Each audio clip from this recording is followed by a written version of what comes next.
Good evening, everyone. Welcome to Sons and Daughters of Liberty. Hope everyone's enjoyed their weekend.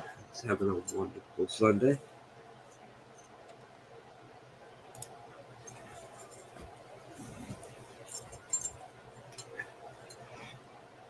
Now I have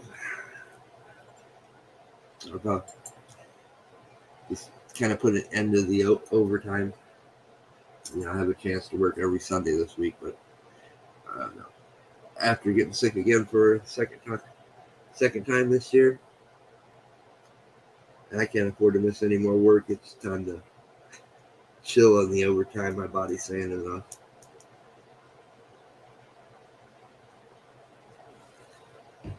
I've put in almost 370 hours overtime, so.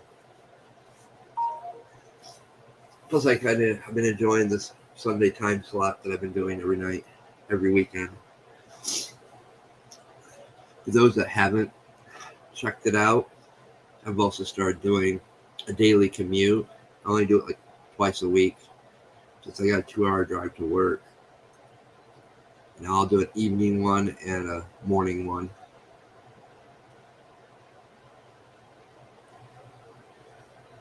Still playing around with it. Like I said, for those that don't know, I do all my streaming from the mines.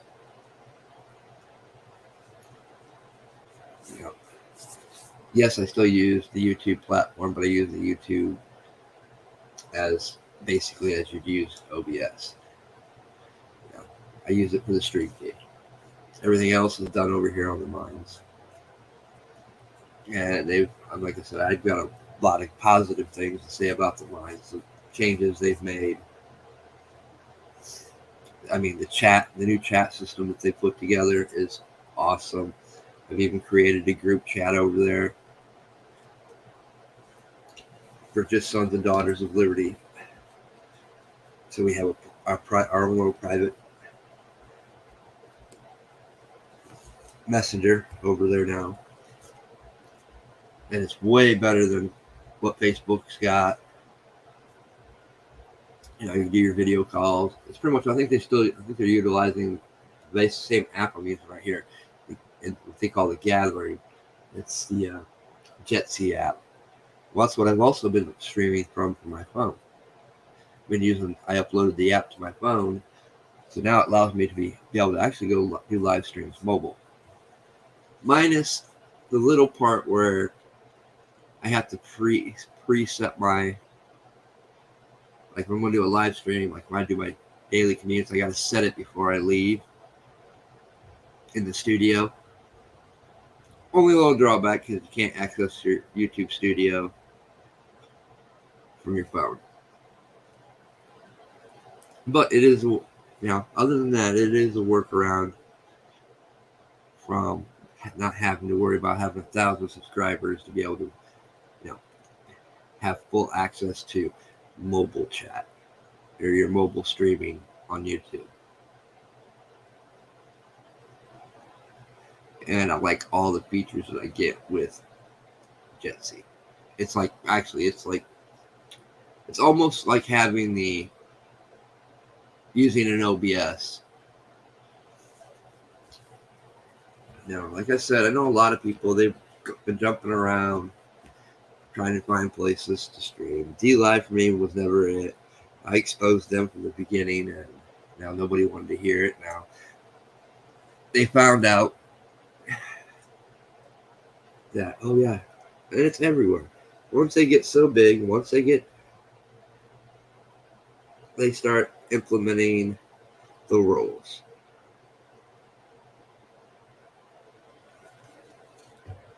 But until, they get their quoted number,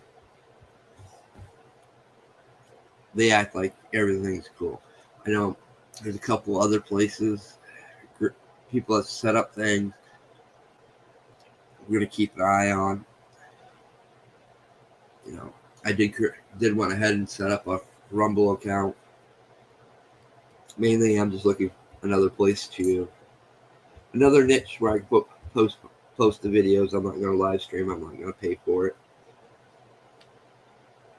But I will upload videos there. It gives me another spot. and another niche of different people to interact with, get my content up there. Like I said, I'm not streaming like I used to.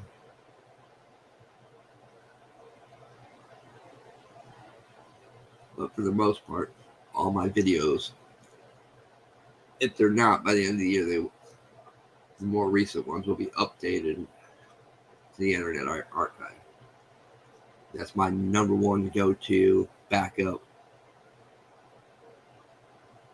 because it still allows me to grab a link, a URL link. So if I ever lose the YouTube channel, I still have access to all my podcasts, and I'll be able to quickly and easily re-update my WordPress site. And there's going to be some changes coming to the WordPress site here soon too.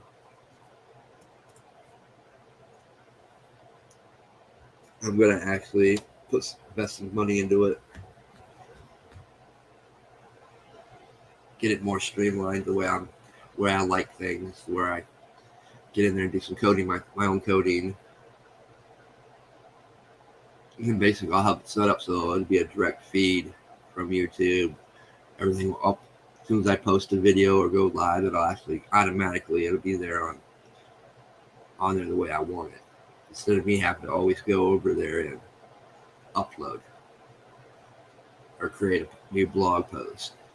So now I'm going to start applying a little money to some things.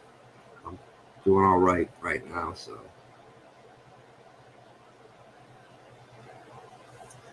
time to make the investments that I've been wanting to do for a little bit. Like I said, for the rest of the year, I'm pretty much going to chill in overtime. It's going to be a little free time to do some things. I know I haven't talked to Sarah yet, but we do have that extra. We do have an extra room. I know it's going to be for our kids when they come over and stuff, but when they're not here, I'm thinking about turning it into more like a studio. Plus, we give her workout area back here. So, we'll discuss that when she gets back.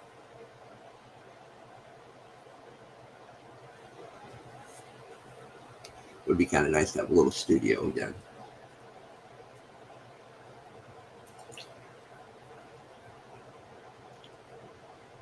I think I'm not sure how I'm going to work tonight. I might do some call-ins.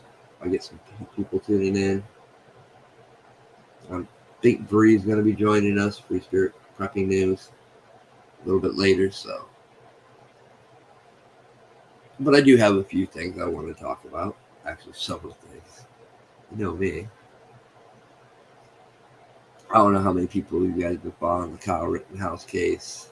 That's just been one on kind of a interesting court case, to say the least. It's one of those, how many ways can the assistant prosecuting attorney tank the case? Because that's basically what it looks like and what's happening. He is definitely trying to, like I've stated earlier this week in the Daily Commute, if you would have walked in on the opening, when they were giving their openings, and you didn't know who the defense attorney was, you would have been like, man, dude's doing great. Yeah, it was like that. And it was the assistant prosecutor attorney basically making the defense's case. And it's been like this the whole week. All the people he's brought in to take the stand. Wow. It's been, you'd think you're watching the defense bring people to the stand. It's not been like that. It's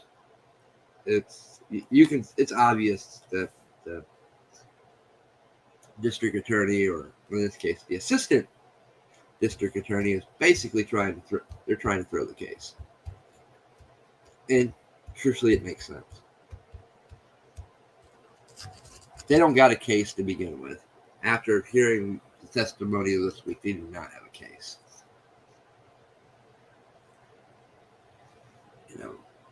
Me and Bree have been talking about a few things on that one too. You know, the other aspect of this case, it's like seemed like every witness that they put on the stand have all has all had given FBI statements. It seems like in the background the FBI is heavily involved. I mean, we had FBI FBI witness on the stand who took was taking aerial surveillance, and there was some aerial surveillance submitted by the FBI. So it's like the FBI is like back in there, in the background. And almost every witness, like I said, they brought to the stand has been interviewed by the FBI.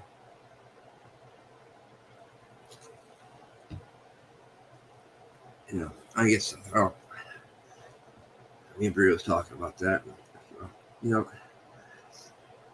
I get it, because, these riots and protests just went more riotous, violent. If you think about it, they violate the Patriot Act and the NDAA bill. But, it's politics. It's okay when they do it, when it suits the Democrats' cause. But when it doesn't suit their cause, well, it's like things have been quiet lately. Why? Well, we don't got Trump in office, so we don't need to be fueling these. And it's got an agenda to push. It seems that they love using these two groups, BLM and Antifa. It's their favorite ones to send to places. And, I made the comment, well, because they haven't really been active. They've been quiet. But, I look for them to be very active in like a certain state, like Virginia, come maybe not the remaining of this year, but come next year when people are actually sworn in. I look for Virginia to have a heavy dose of Antifa and BLM. That's just a prediction of mine. I don't, and the more I'm watching this case unfold, it's gotten pretty much all media silence. Well, you should probably thank the assistant prosecuting attorney for that one, where in his opening statements, he basically ruined the mainstream media's narrative. I mean, he just blew that up. It was hilarious because, their big thing was, well, he committed a crime, even up to weeks leading to it. He brought a gun across state lines. Never happened.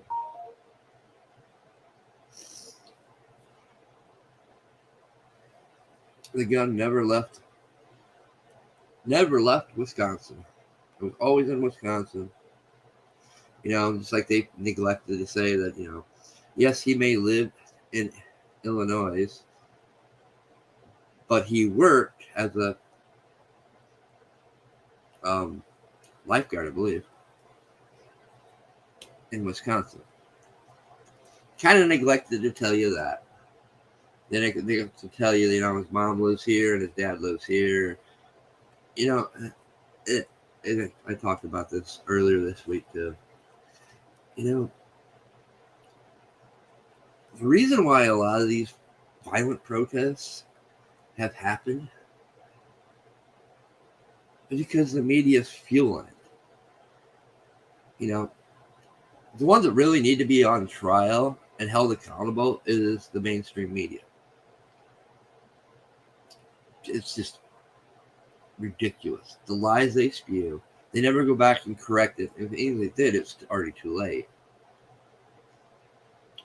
And they fuel all this stuff. It's like, they never brought the facts for the reason why people were there protesting. They just fueled the fire and it got out of control. But it's gotten out of control every place these two groups have went. And it's gotten to be ridiculous this time that the mainstream media is held accountable. Because, let me tell you something. If we did and said things that the mainstream media has said, we would be held accountable if a riot, violence broke out.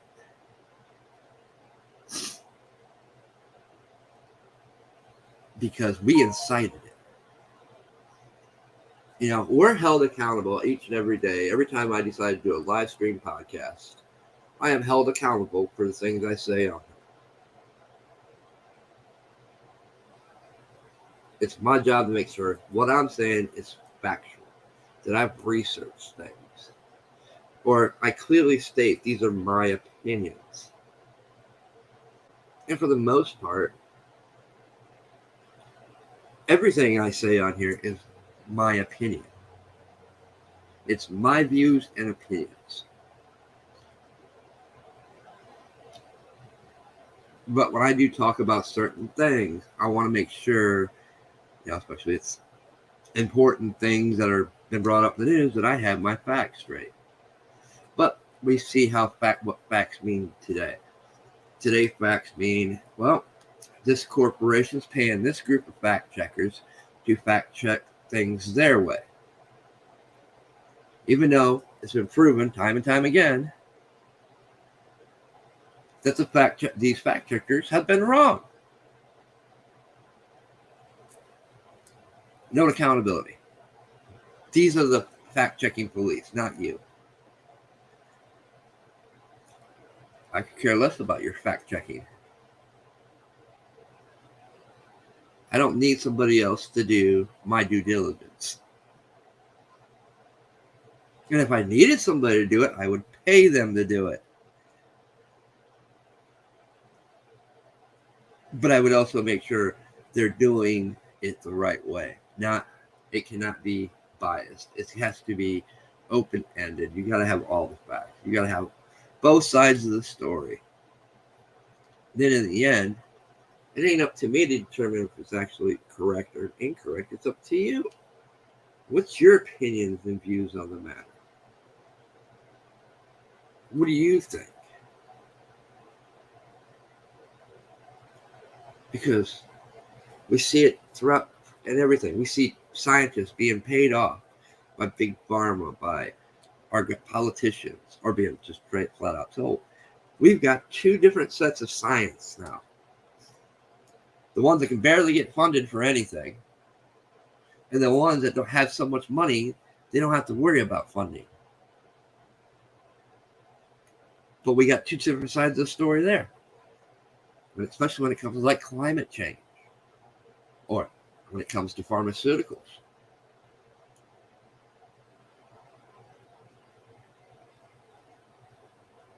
It's their paid scientists that dictate the science, when you have the other groups of scientists that are refuting it. It's ridiculous.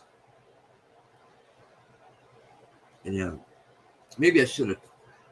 I did title this right. I titled it Consequences. And there is consequences. Unfortunately, nobody's holding these big corporations, conglomerates, big social media platforms accountable. Nobody's holding their politicians accountable for when they lie to us. Nobody's holding the Biden administration accountable for him weaponizing fear. For him saying unconstitutional things, especially with the vaccine mandate that he keeps spewing. Well, Mr. Dementia patient, until you put pen to paper, or until actually you do it the right way and let Congress do their job, there is no law on this mandate. You are pushing it through fear. You're letting other people do your unconstitutional dirty work to keep your hands clean.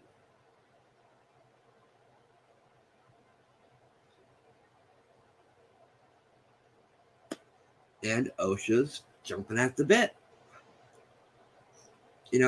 I see a few courts, federal courts that have actually, a bunch of people have actually went to court over this, filed petitions. But here's the problem. You're filing a petition to go after a mandate that is not law. I mean, technically, by law, if it isn't a law, you can't take it to court.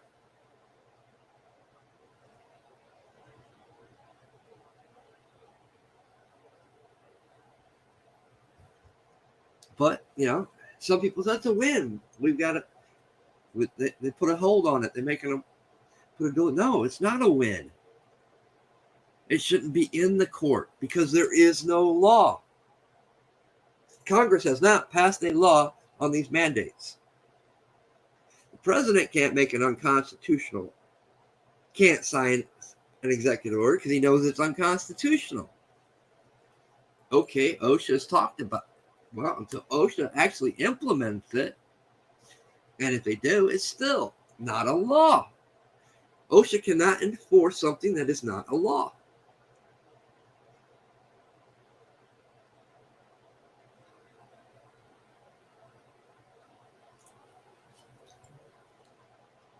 But everybody's so fearful, so scared. Through fear, through threat of fear, because that's what President Biden has done. He's used fear, weaponized fear, to push an unconstitutional act into motion.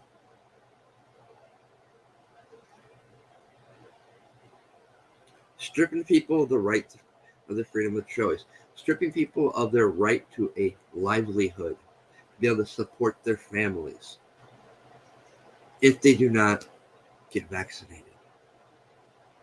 They're saying you have no choice. They're saying you don't have no choice to go the immunization route. Yes, I've had it. So therefore, I trust my immune system that's built up. And I've had doctors, I've heard doctors and nurses say that, if you've had it, your immune system, you won't get it as bad and you'll get over it quicker. Granted, there's more than one variant, so they say. But your body still has fought that system and fought that over. We don't have any foreign substance put in our body. We have our natural immune system that's created a natural, it's not a full immunity, but it's there. Is there some people out there that need these vaccines? Hell yes. Never disputed that a day in my life. There's some people out there have low immune systems. They need prescriptions. They need the flu shots. They need this and that. I'm not a supporter of any of that, but I also understand the reality of things. Not everybody has a healthy immune system. It goes back to what I've always said, know thyself. Know your body. Know what you need. What I don't need is some federal government or state government telling me what I can and can't do with my body. What I can and can't, what I don't have the right to choose.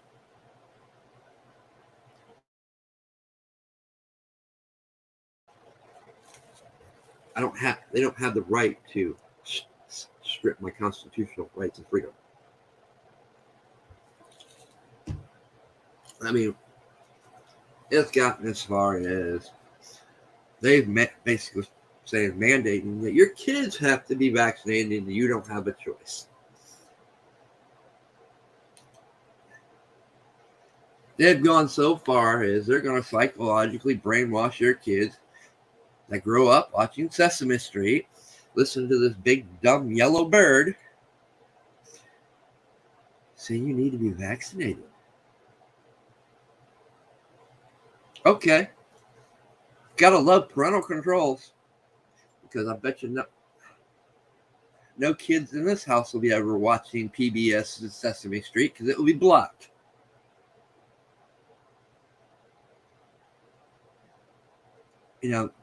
If what happened and took place in Virginia wasn't a wake-up call enough, which apparently it's not, they don't care.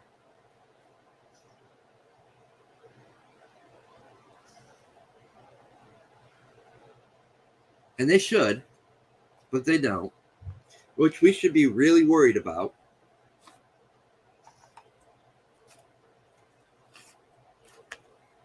Because the day they don't care, when the American people had enough to where they turned their whole state practically red, and I'm not a fan of that either, because it goes back to what I said.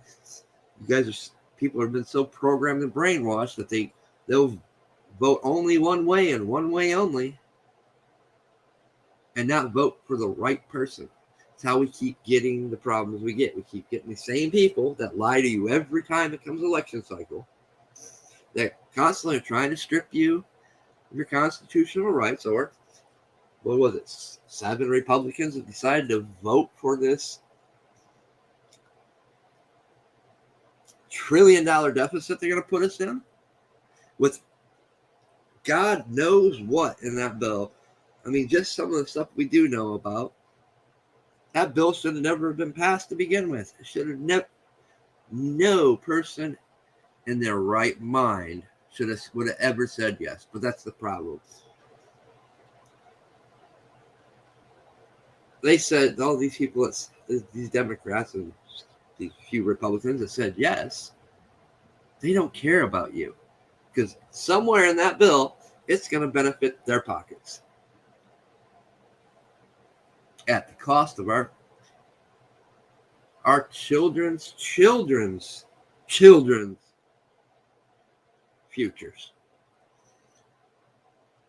Because there's no way we're going to be paying off that debt anytime soon. Not my lifetime. Well, I have kids not even in their lifetime. I mean, we didn't pay back the debt we owed for the Revolutionary War until the 90s. Oh, on top of that, Dementia Patient 101 agreed to give climate change, the European, that's a little UN thing, whatever it was that he was for climate change, $500 million a year. $500 million that we don't have.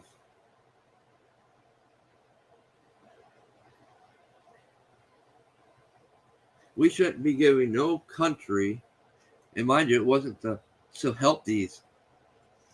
It's basically we're paying for other countries that can't afford it. And we're the ones paying the most. We're also the ones being sanctioned the most on the climate change. We're trying to get away with everything. They're the most polluters, pay the least when they pay. Oh no.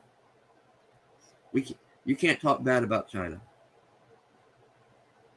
They're within our sanctions. BS.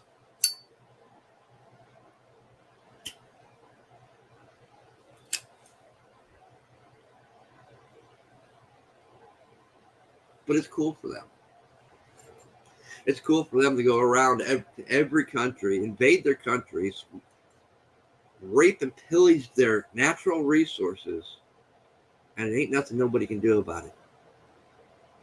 Well, yeah, there's a lot you can do about it. One, goes back to what I said, you invaded. You're illegally stripping property that don't belong to you. You just bring in your military and force them out. But no, we don't. Nobody does it. Because somebody else owns that land, not the government, so they don't care. You're not a rich person.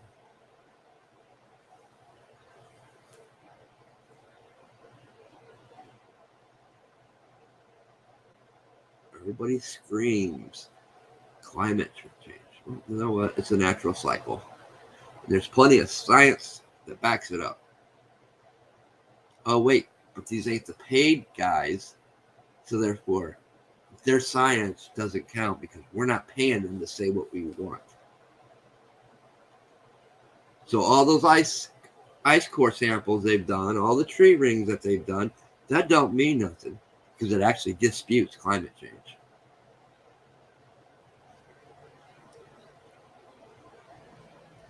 all the studies on the natural cycle of the earth, oh, that don't mean nothing. And the number one fact, our sun's getting older, therefore it's getting bigger. So yes, things are going to warm up.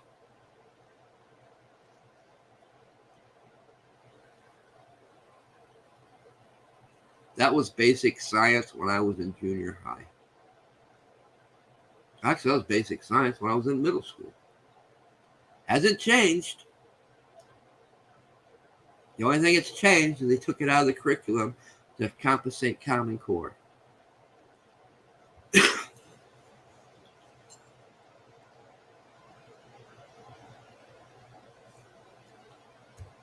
Just like a lot of the voters in Virginia, one of the biggest things they said, what was racist?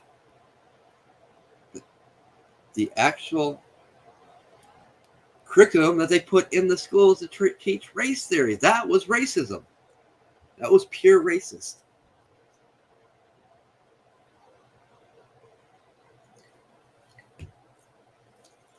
They elect a black lieutenant governor,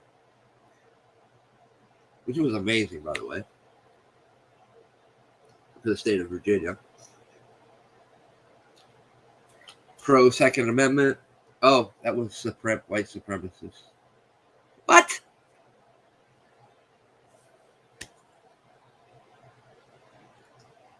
And they don't even know what the meaning of supremacist is. They just throwing the word around like it means something. Now, go ask the Jews what it means, and those that are still alive that have their numbers tattooed on their forearms. Oh, wait, we've got a bunch of people that deny that ever happened. Oh, no, Auschwitz never happened. Wow.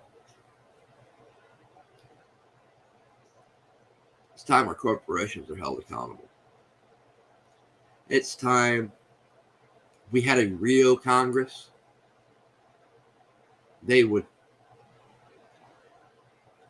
put laws into place that keeps corporations from meddling into political and election affairs. In fact, we probably look at some of these corporations, they violate so many laws when it comes to our climate, so many civil rights laws, that it wouldn't be funny. Our Supreme Court needs to rehear the case they heard back in the early 2000s. Or was it? Yeah, it was the early 2000s. I think actually it was around 2009, 2000, somewhere around there. About corporations being able to donate as much money as they want to politics. To political campaigns. That ruling, they screwed us on so bad. And it was funny. It probably would have never got passed, but when a judge dies of suspicious circumstances, and he was a strong opposer of that, seemed to pass not a problem. And his remarks, you can still go back and read his remarks on what would transpire, and exactly what he said would transpire has transpired.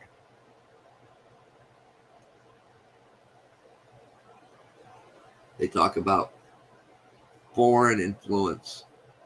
How many of these major corporations are foreign owned or have major foreign shareholders from countries that we wouldn't want ever meddling in our elections? But they can buy out the elections now. They can heavily influence our elections, and they do. This is why big corporations of any corporation of any type, I don't care if it's a small business, as a corporation, you have no business donating any money to a campaign. That is solely on each U.S. citizen. And we have a limit of how much money we can spend to a political campaign. Where a corporation, they said, because it is not a single U.S. individual. It is a group of citizens. Therefore, the law does not apply to them, and they can donate as much as they want. So basically, the corporations can buy our elections, and they do. You wonder why our congressmen and congresswomen go into Congress and get rich overnight, walk out by the time they retire, are multimillionaires when they weren't even a millionaire when they started. That's why.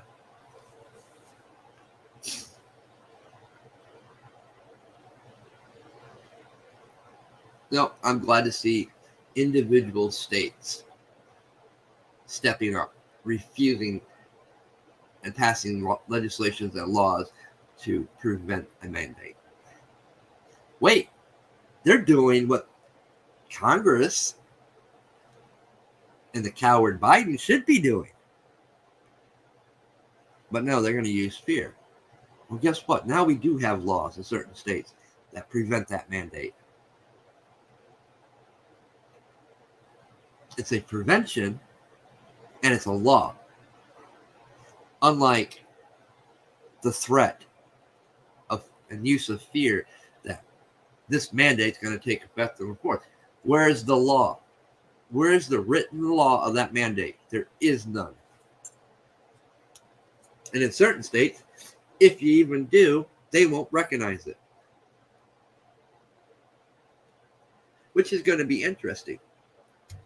Because you're going to have corporations that are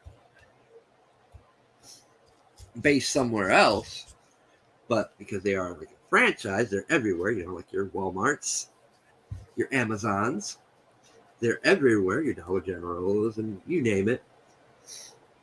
They're going to say, well, we're going to enforce this. You can't stop us, even though the state has a law. What we do, see, there's going to be several interesting battles and court cases that come up in the next year. Because we have contradiction of laws. They're going to say, well, this is federal. No, it's not. There's no law. There's no law in our federal government says anything about a mandate. Only threat and fear. No paper, no nothing, no signatures, no Congress approval, no unconstitutional executive order.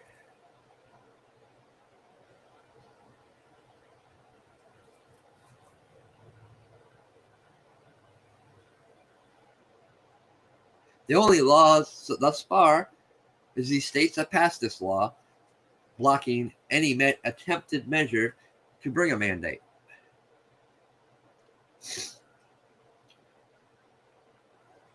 Interesting.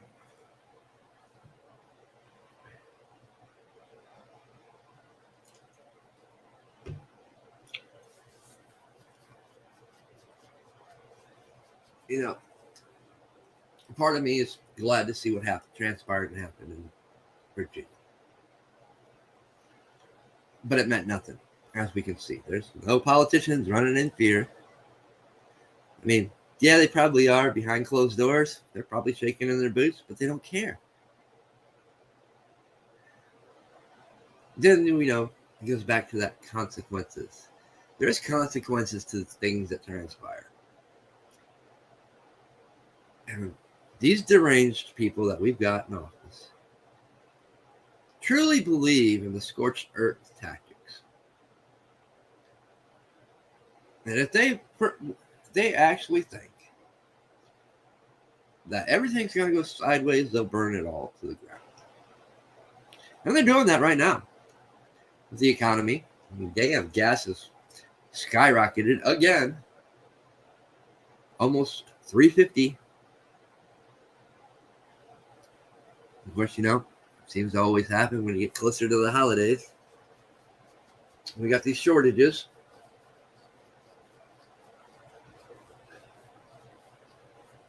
They truly are doing everything in their power to destroy America.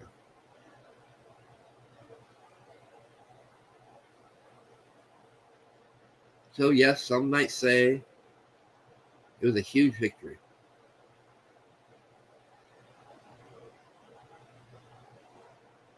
I don't think it was a victory at all. In fact, I don't even view it as a victory. I view it as, yes, people had enough. They're attempting to do something different. Unfortunately, we're still going to have the same groups of people that help put some of these laws in place, still in place. Yes, we might have some new ones, but I don't see change happening. I see the same old song and dance playing out right in front of us. You know, we seen a truck driver do the unthinkable.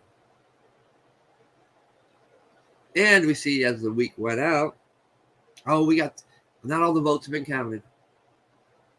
Huh?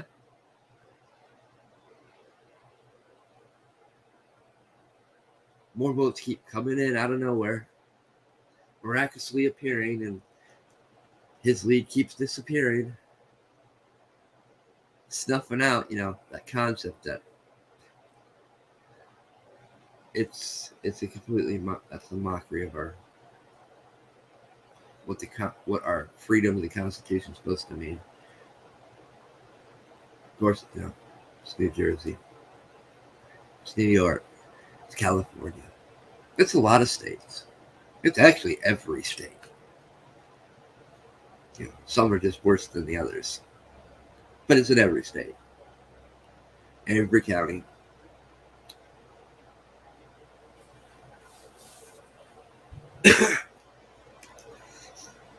Somehow we've gotten away from the concept of we the people, for the people. We're the representatives of the people. We are here to do the people's bidding. Here, they get into office, it's all about padding their pockets. It's all about creating stupid laws that only better them, that protect them. But if we do something like that, we get severely punished. Where they get, oh, nothing. They don't apply to us.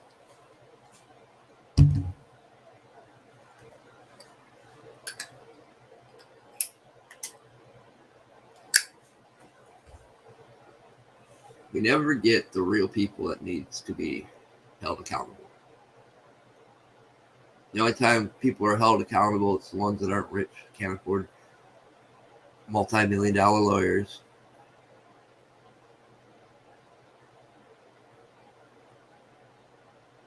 Like I've heard about Baldwin cases. That's going to be a big Second Amendment. It ain't going to be shit. He's a rich actor. Nobody cares. It's going to be a mockery of the system is what it's going to be.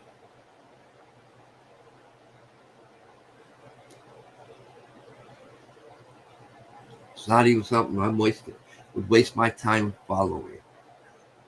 But there's people out there's going to follow it. Thinking, oh, it's a big, no. Your big Second Amendment case right now is that Kyle Rittenhouse case. Your big Second Amendment case is being discussed in the Supreme Court now versus New York, dealing with New York's carry concealed.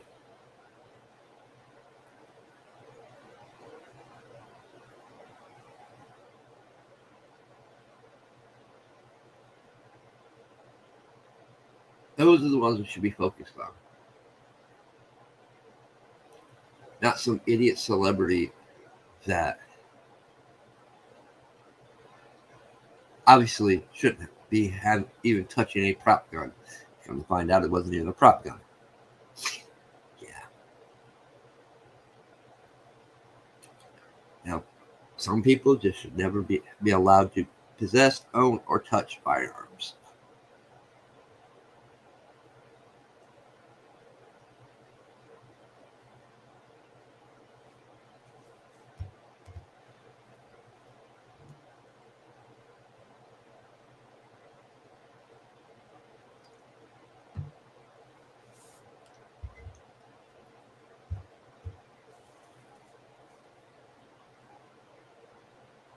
Just like right now, I mean, the price of the thing was going. Jesus, I spent $200 on groceries yesterday for a few bags worth of groceries, mind you.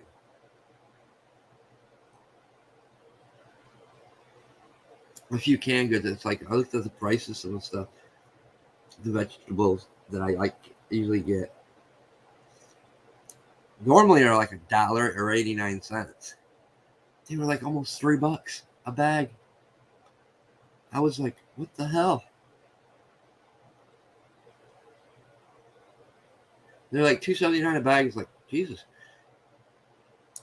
Just last week they were still $1.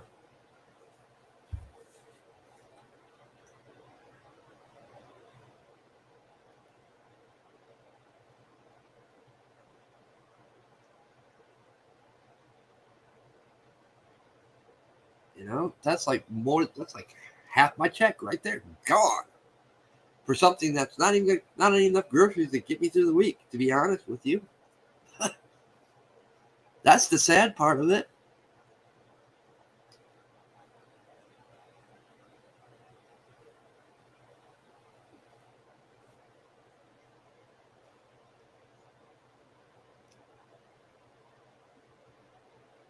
I mean, it's gotten ridiculous out there, and this little situation why we have this shortage is can be easily blamed on our stupid government and state governments. They're the reason why things are backed up. Why we got our harbors are still closed for the most part. They created this mess, and they knew what they were doing. That's the sad part about it. We're so caught up in fear of the pandemic, the shutdowns, the lockdowns, the mask mandates, that we overlooked what was going on.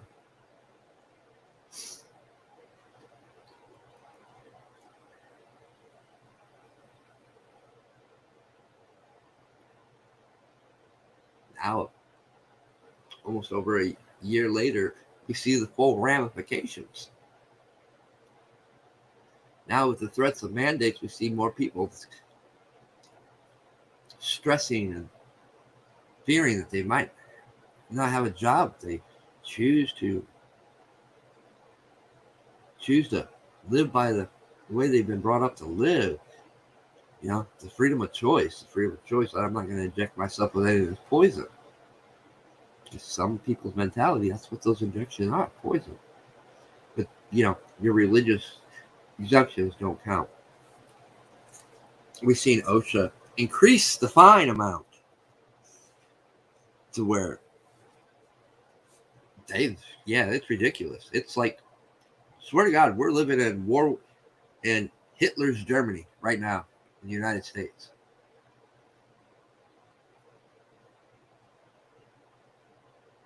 Think about that.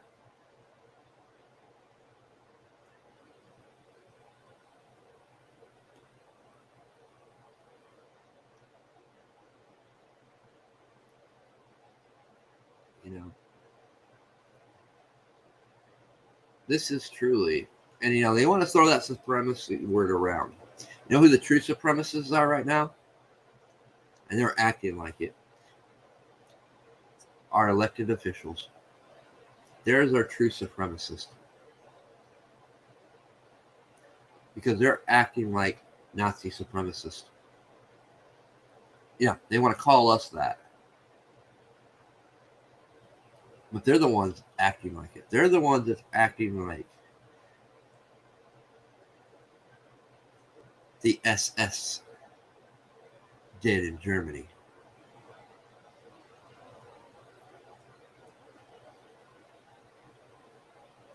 Never thought I'd ever have lived to see the day where I would actually say that about our country.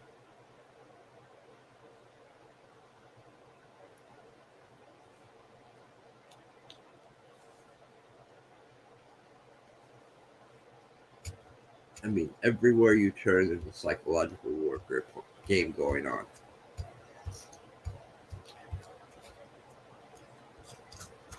Our elected officials are using fear.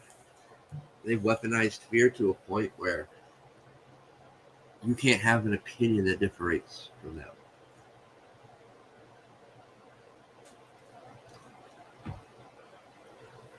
You can't have your own opinions.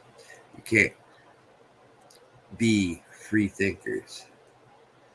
I mean, the left turned on their own. Call these leftists awoke is is more dangerous to our country than anything. This was stated right after what happened in Virginia. I want you to fully understand that. Most of you can say, "Oh, they're just turning on their own." No, it goes back to understanding what awake means, being awoke. If you have an opinion, a view that is different from theirs, that you've seen through their lies and illusions, their deceits, their corruption, and you start calling out for them, you start actually making change, you're the enemy. It doesn't matter what your political opinion is, or if you're red, blue. It never has mattered. They could care less. That's a deception and a lie in itself.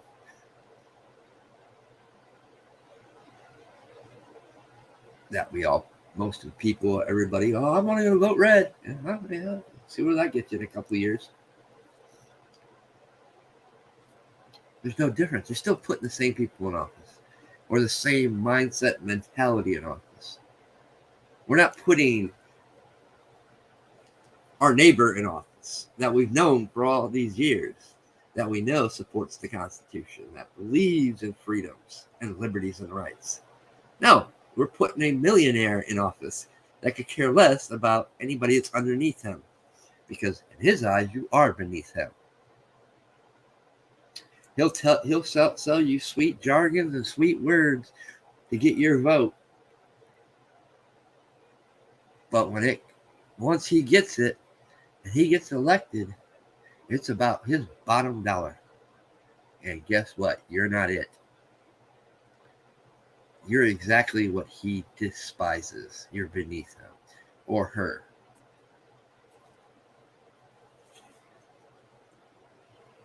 It is definitely time. And we're getting ready to come up on next year. We get a chance to remove a bunch of these people from office. Let's not put the same people back in office.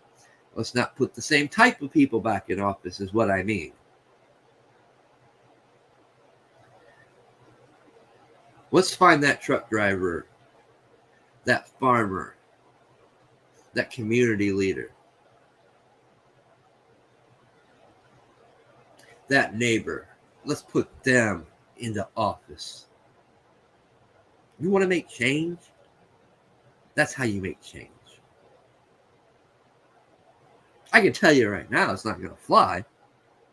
They're not going to allow that, but that's how you do it. Then, when they do their little dirty crap, that's when you put your foot down. That's when every American puts their foot down.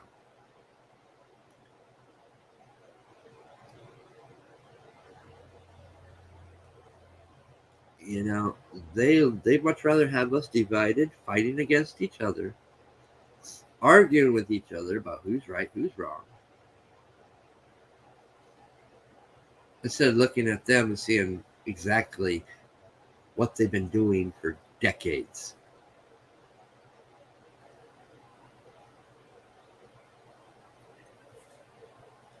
And now they're on that mindset where they don't care. We can do whatever we want. Nobody can stop us. That's their mindset right now. We're going to pass this $1 trillion budget bill that does not benefit a single American, that does not benefit this country at all.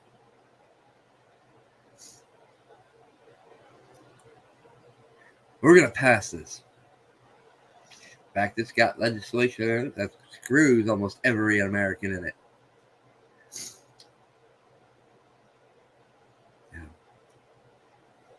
Like I said, it's been long overdue that there's laws put in place where they can't put over anything over 100 pages into law. I'm getting a little bit sick of these 500,000 page laws that come up to Congress. Nobody has time to read. That's got so many stuff that don't, and that's the other thing. And it can only be pertaining to that issue. So if it's a budget, it can only be things budget related, nothing else added into it that doesn't pertain to the budget. See, that's the other thing they like doing. They're like adding little things in there that they can't pass by themselves. Let's hide it in this huge bill that nobody's going to have time to read. That way you can get it put into play. I'm sick of that.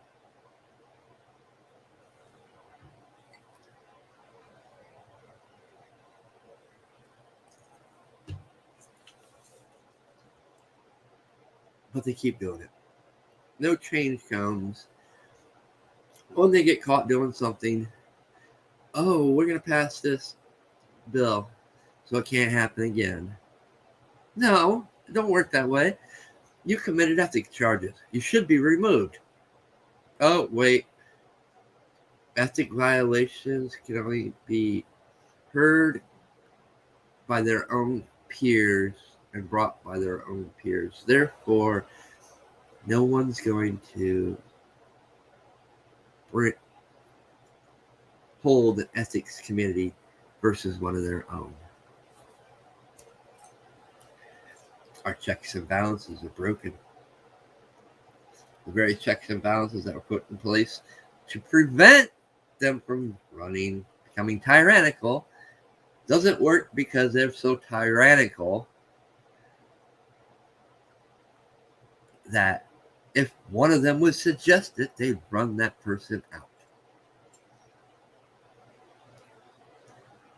Or they said, well, nobody's going to agree with it. They've got our full support. Now run along. Don't ever bring it up again.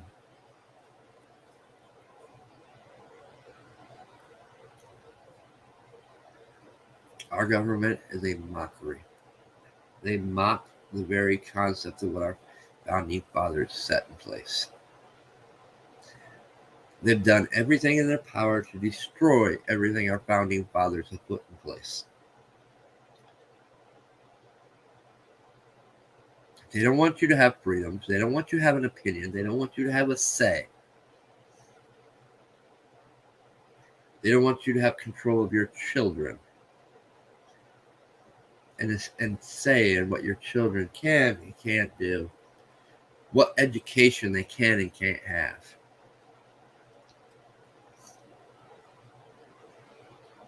You have no say. Don't go to our school board and tell them you can't do this, you can't do that. Well, we see how well that worked. Yeah, betcha the former governor regrets ever saying that out loud.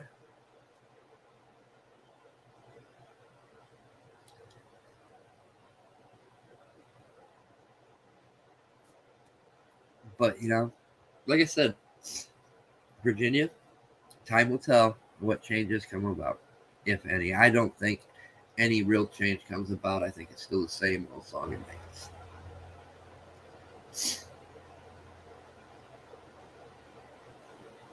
Hope I'm wrong. Because that would actually be a victory for everyone. But a politician is a politician. And it's almost the same type of people. It's these rich multimillionaires, elitists that are running, and the everyday person that should be, it is a little bit different at the state level. I'll give you that. Not much anymore, but you still get the common people that get in there on the state level.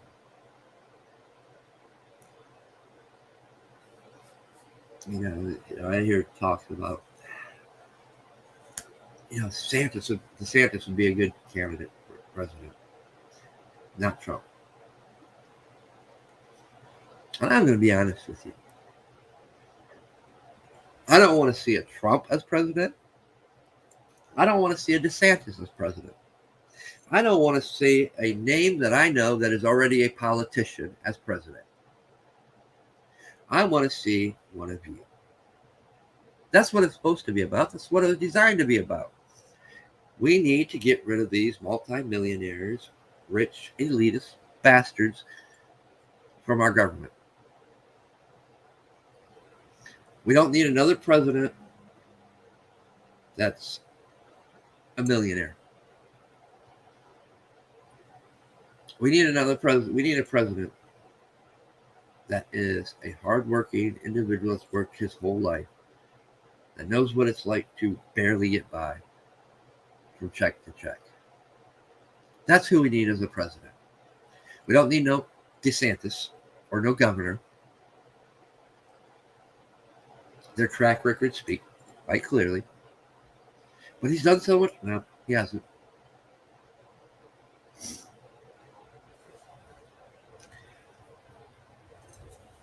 He hasn't done nothing for the state, for our country. He's just the same old song and dance that we keep getting. And to some people, that offends them. But he's done. No, he hasn't. Here's why. He's part of the Congress right now. Or he's part of his state. Whatever you want to look at it. Whatever he is, whether it be a governor, a state elected official. To this date, they are part of the problem. We don't need any more part of the problems in our government. So don't elect them back into positions where they're part of the problem. Yes, they may have done made a little changes. But it's that time of the year. It's time to make those promises that they're not going to uphold. And don't get me wrong. I'll be honest, Ted Cruz, DeSantis, they've done some good things for their states. They've stood up on some issues that, wish more states would take the same approach. But we're starting to see it.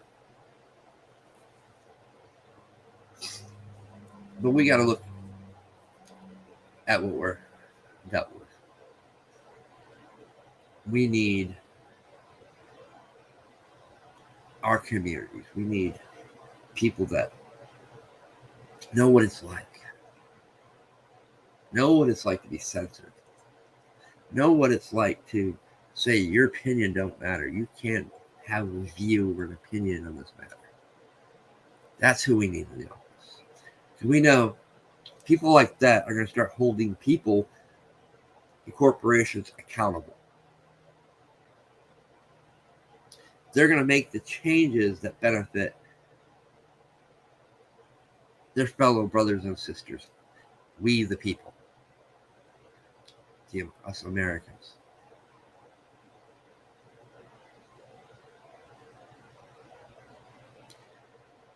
They're the ones that realize what real crises we are actually having and not what's political. They're the ones who realize that giving another country $500 million that does not benefit us. It goes back to, Trump had one thing right. America first. Make America great again. Put America first. Not some third world country. Not giving the UN or whatever alphabetical label name of an organization all this money that no other country pays when we have our own problems right here at home. That $500 million could go to so many things to help so many things. We have a homeless problem. It's getting worse by the minute. We got homeless vets that should not be homeless. We have an education system that is in shambles. We have an infrastructure that is crumbling, literally.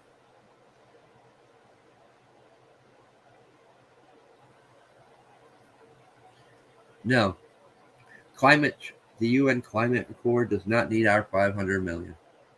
That 500 million could go a long ways to help paying off our ever-growing national debt. Not really, but there's 500 million off that debt.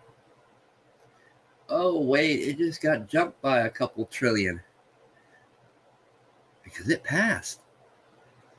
Well, everybody was caught up in the red wave. See what happens when you get distracted?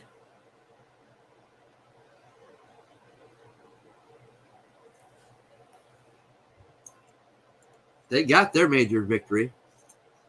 Think they care about Virginia? Nope. They just got the budget bill they wanted passed. They won.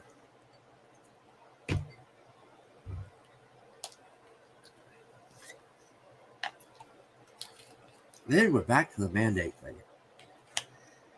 I still get. I don't get it.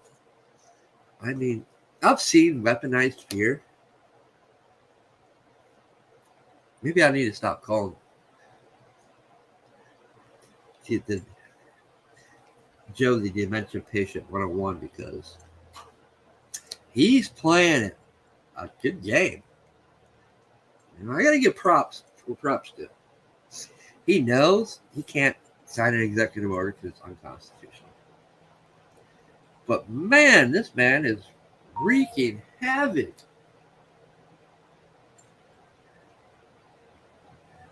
With fear. He is just pushing psychological warfare of fear.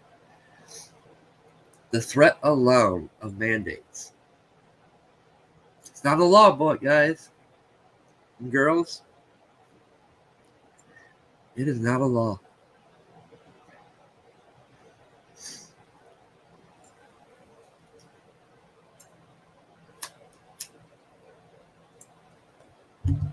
So therefore, you cannot force, adhere, or hold anybody to that mandate.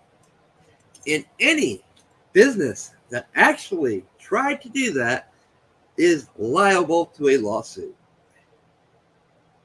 because there is no law to protect them.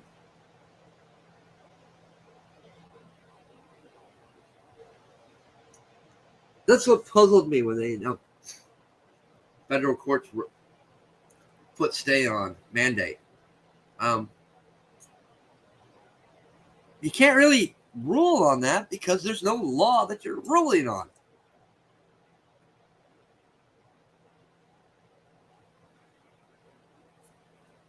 I mean, it's a mockery.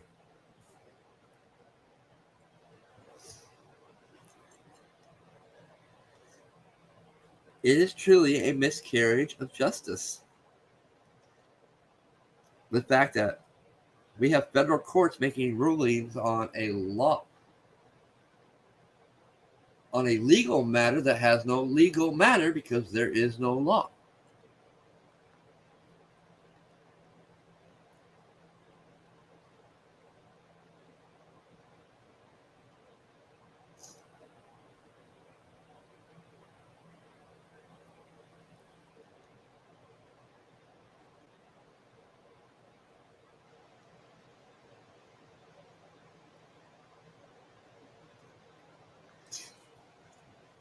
And that's the thing.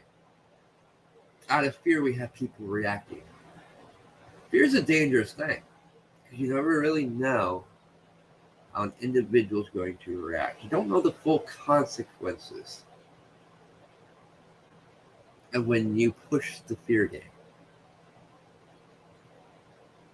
And there does come a point where you're going to trigger somebody's flight or fright.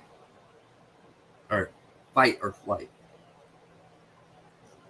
Because eventually that fear is going to back them into their imaginary little corner.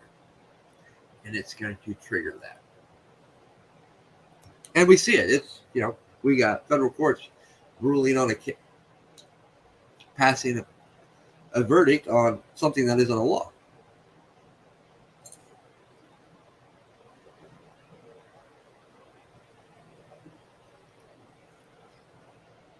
We see preemptive measures being taken by certain states to prohibit it, that's the right course of action.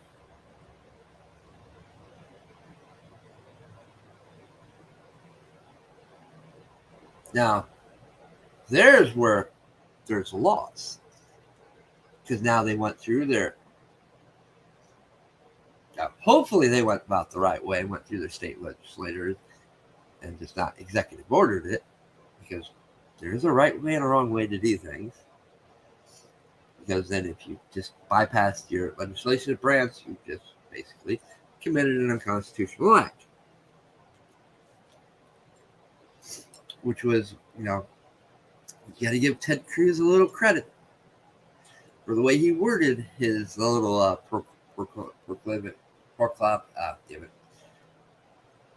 worded his little statement about banning any form of mandate and forcing of vaccines. Yes, he did do it through executive order, but within the executive order, he says until state legislation properly passes a bill. It's a gray area, but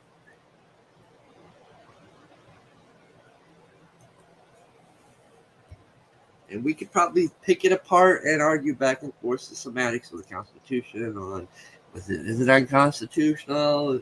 It is bending it. I will give you that, because it has to go through your state legislation.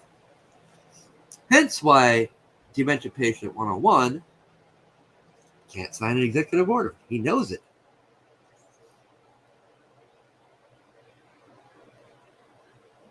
And apparently Congress ain't stupid enough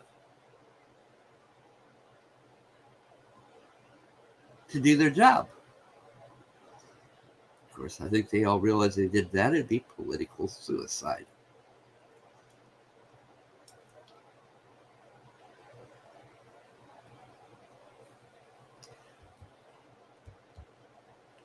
So there's a little bit of fear there too. They still fear, not much.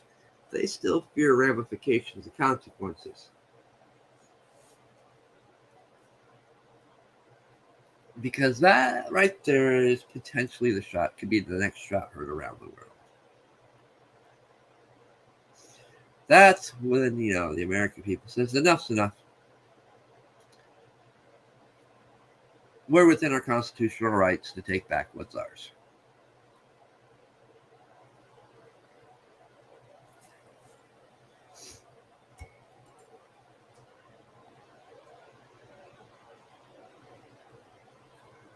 And we're been well within our constitutional rights to do that. The problem is we got so much division and discord amongst ourselves. They did their job. They've always known what they were doing. That's why they push race. Why they push the border crisis. That's why they push all these things that we're going to sit here and argue about. That's going to divide us about.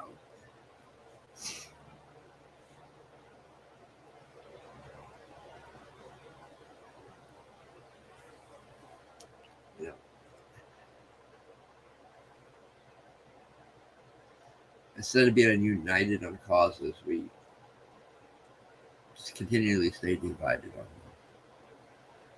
them. There's always the classic argument, pro-choice versus whatever the other argument is. Me personally, the key word there is choice. It's your choice, not mine. I have no say in that matter. Heck, it's none of my business.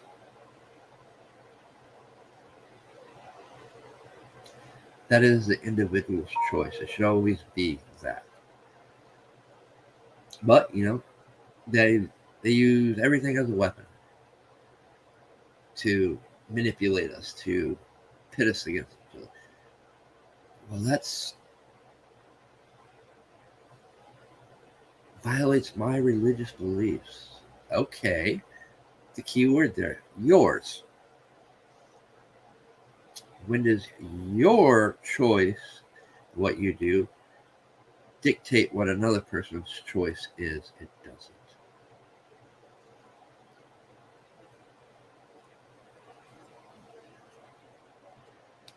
Now, there was a reason why our founding fathers made it very good and clear church and state is to be separate.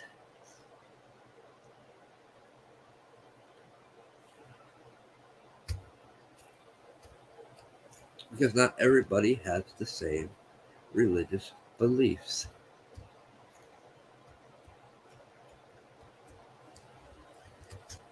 Then the biggest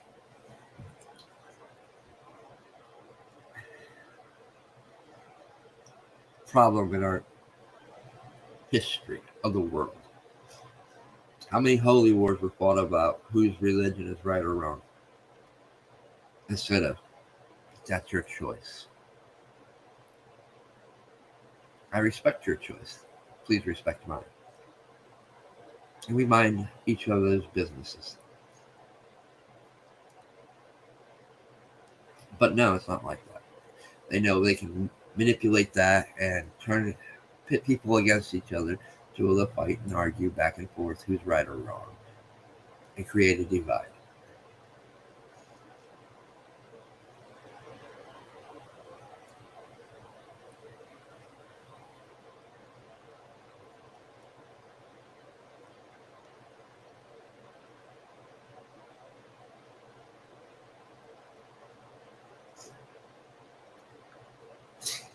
It is one of those situations. This is not religion, it's everything. Clear down to arguing about climate change. Anything we can argue about that they think it's going to pit us together, they'll use it. Politics is a perfect example, the most classical example. The left-right concept, which is just a label. But we're so adherent to that, we don't see past it. We won't vote a person in that actually has a record of protecting the Constitution, upholding our liberties, our rights, our civil liberties, all because of the color of his or hers label. When the right thing is to do is vote the person that has that track record in, regardless of the color of their label. We got to see past that label. We got to research the people that we're electing.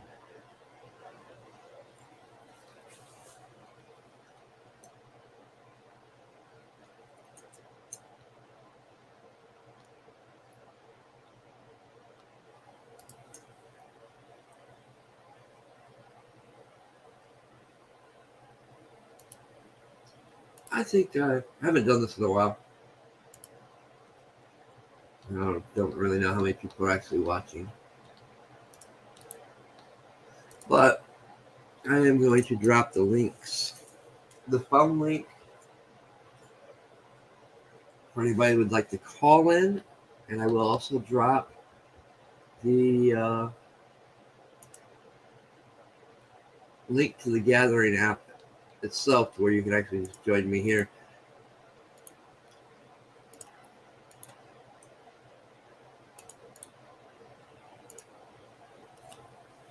If you guys want to jump in, got something to say.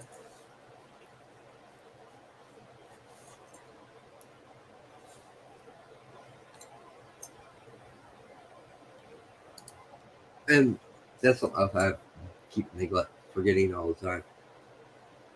Once you have that number or that link, you can actually join in anytime I'm live. It doesn't change unless I actually have to change like I said, I'm a big supporter of what the Minds got going on here because it's great. It offers a lot of the things that we have to have separate apps for, pay for, all in one spot, and it doesn't cost us anything.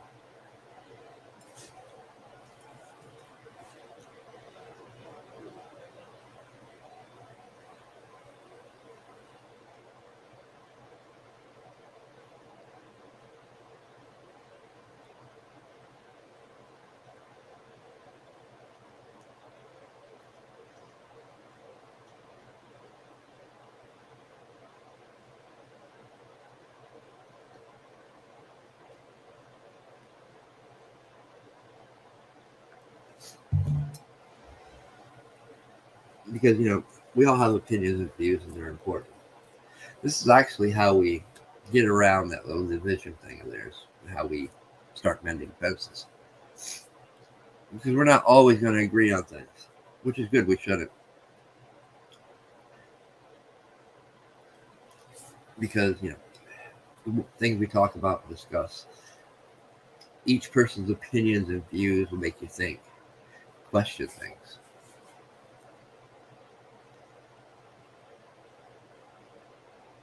It gives you a different idea. That's why now my only issue with the daily commute thing is I don't have access to the chat. So I can't interact with the chat when I'm doing that, which is probably a good thing. It's kind of hard to do when you're driving. Not really, but I'd rather be more focused, especially on my little commute. I do got a couple sections where definitely have to pay attention to the road. But I enjoy the chat, being able to interact with it, because we learn from each other.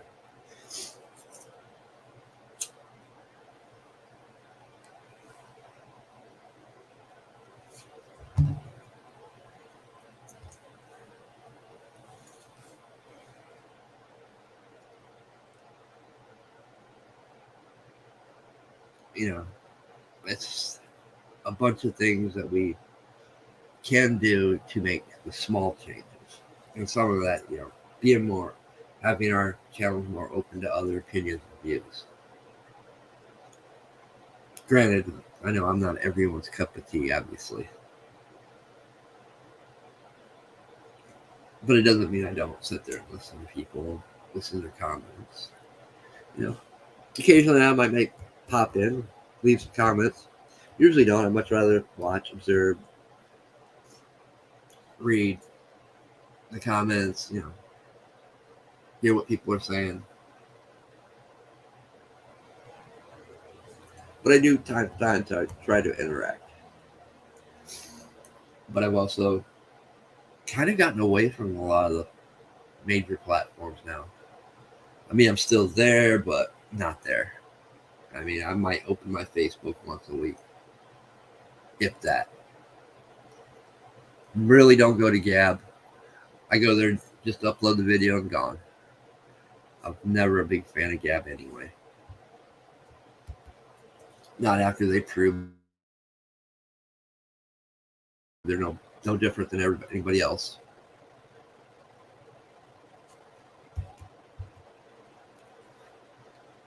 I have fun on Twitter, but I'm not on there as much as I used to be. I go in, okay, what's flowing around, what people are saying. All right, I'm bored, I'm gone. Actually, pretty much lately, I've just been dropping memes and commenting on a few things, and that's it. I've honestly been spending more of my time on the Minds. And other things, there's more important things than social media platforms anyway.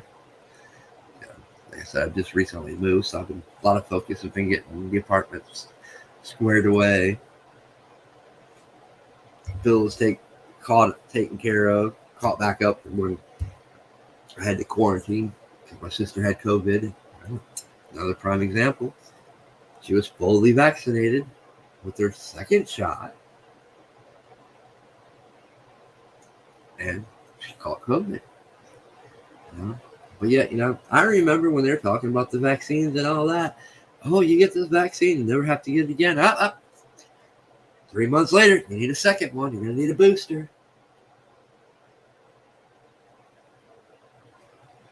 There was some people say, well, you're basically, it's going to be like the flu shot. You're going to have to get vaccines every year.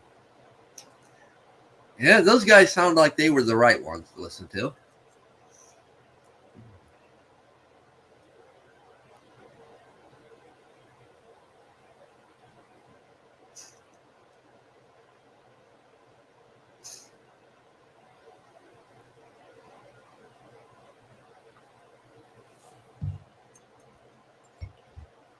They seen it for what it was. And you think about it, I love going back, following the breadcrumbs. They seen that the flu vaccine wasn't working. People caught on to that. Less and less people each year were getting the flu vaccine. But they learned their lesson from that.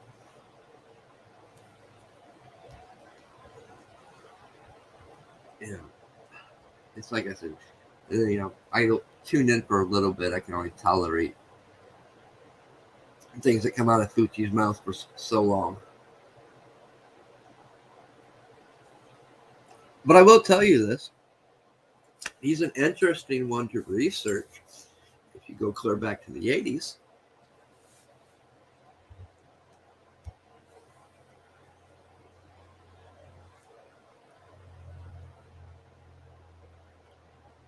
then you'll find out who this person really is.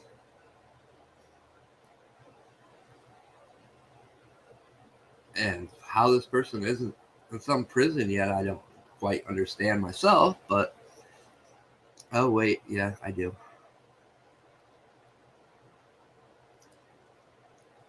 How many times has he lied?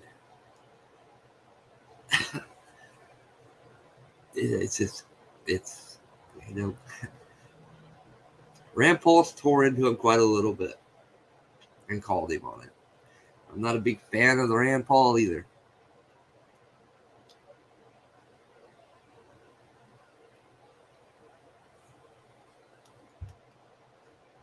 Not a fan of any of those guys. Not a single one is sitting in our Congress right now. In my opinion, I've voiced my opinion over and over about this. They all need replaced.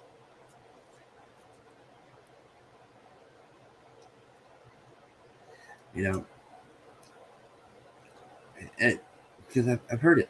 It's the same song and dance. They'll get up there. It's kind of like a broken record. They'll sit there and tear into them, but they're all bark and no bite. They're not bringing legislation up front. They're not. It's just a three-ring circus.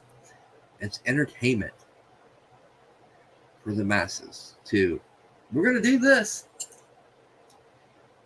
A year later, they're back in front of them. Wait, thought you were going to do this. Okay.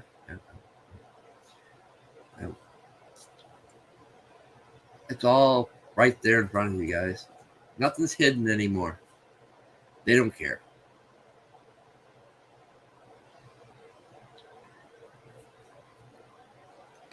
Honestly, you could probably go back, and it's the craziest thing. People say, "Oh, how many times is that old saying, fool me once, shame on you. Fool me twice, shame on me." There's not a third time. But unfortunately, when it comes to these congressmen and congresswomen, there's a third, there's a fourth, there's a fifth, sixth, seventh, eighth.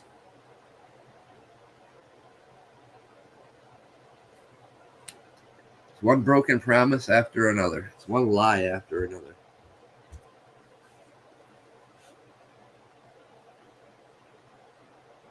And look where it's gotten us. We are the ones suffering the consequences, not them. In fact, they're actually getting rich off us.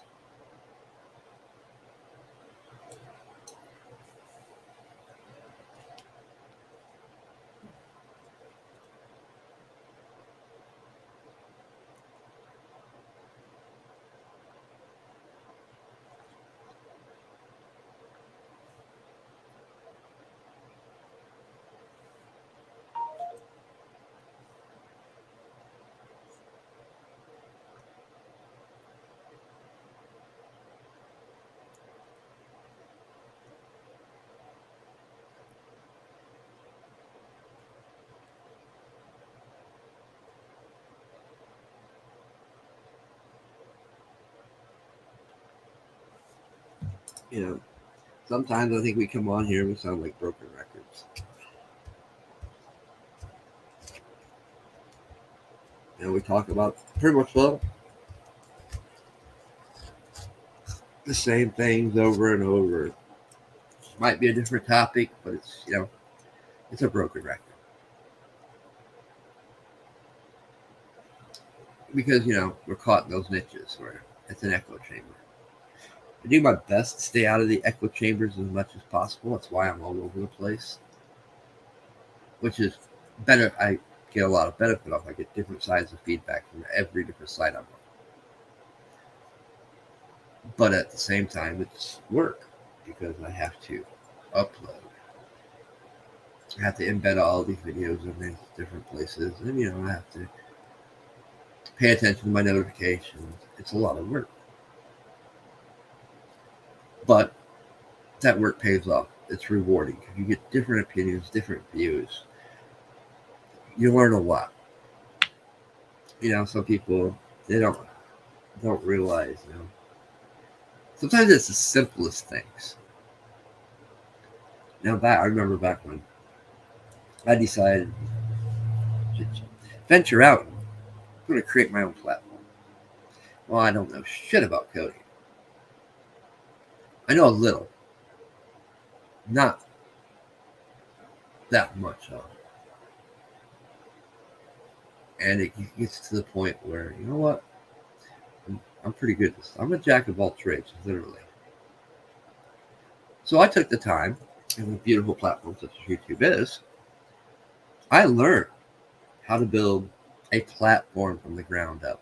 I learned how to even build my own servers if I wanted to. But everything I needed to know and learn, I learned it off YouTube.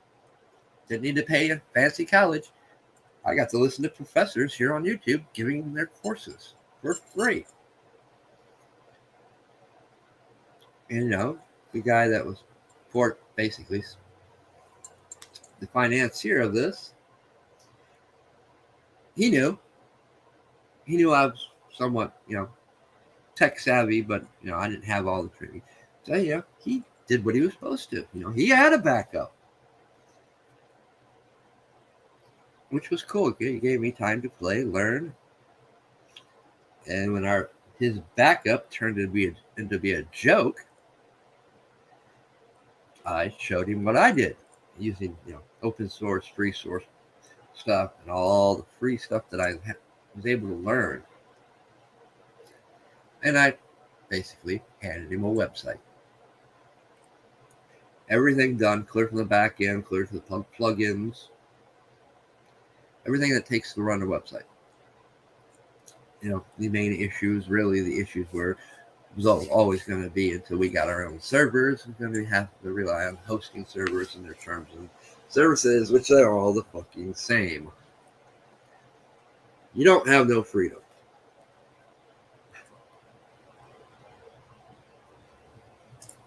Then I got to later learn the real irony and truth of the matter. Even if we created our own servers, guess what? It's all the same because you have no freedoms because it's dictated by the federal government and you will adhere to what they want you to do. They tell you to censor something, you will or you will suffer consequences. Then it's like, what's the point then? This whole objective of ours was to create a platform for free speech, where nobody can dictate what can be said on this platform, as long as it didn't violate our rules. Quite simple. Quite simple, basic, and upfront. And I've had these lawyers and financial lawyers basically read me the riot act, how it actually is. That's when I realized, okay, screw that.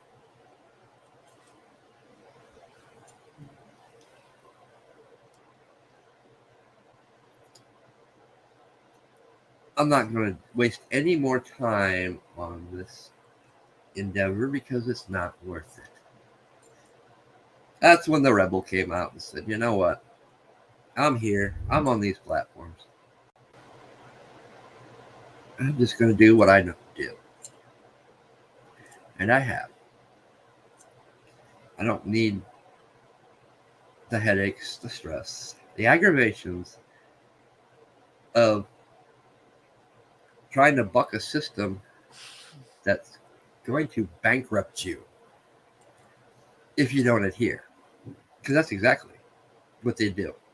They would, if you created your own servers, and then there's, that's the fun part. Where are you going to put them? Yeah, you can put them here in the United States, but you're bound by the United States laws. You put them in Canada, you're bound by their laws. It's all about laws. Laws restrict freedoms. Ah, there's something new, right? Laws are meant to protect us. Well, they're also meant to also restrict. So, I give props to these guys who go out there and try to do this.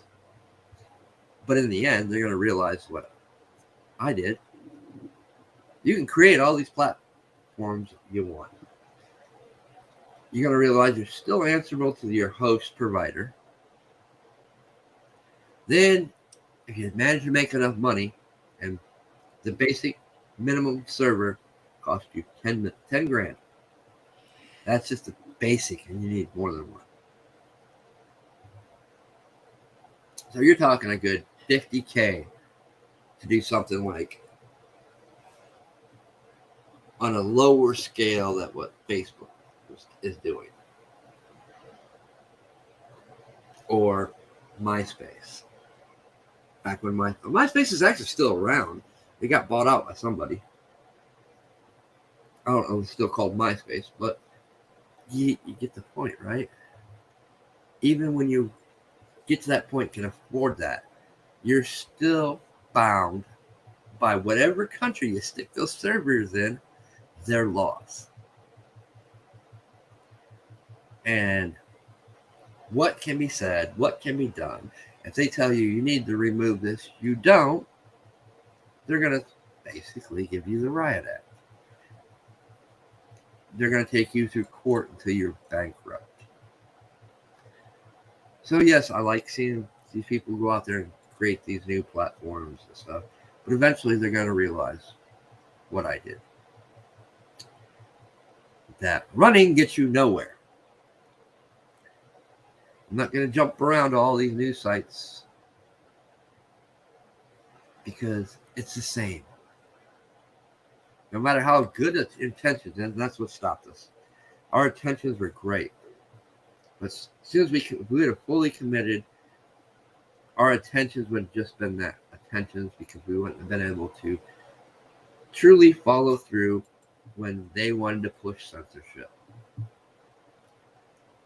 Because we're the little guy. We're not a corporation. We don't make the millions and billions that Facebook, YouTube does. It never would, because we was never going to allow advertising in. Because advertisements, what's ruined YouTube.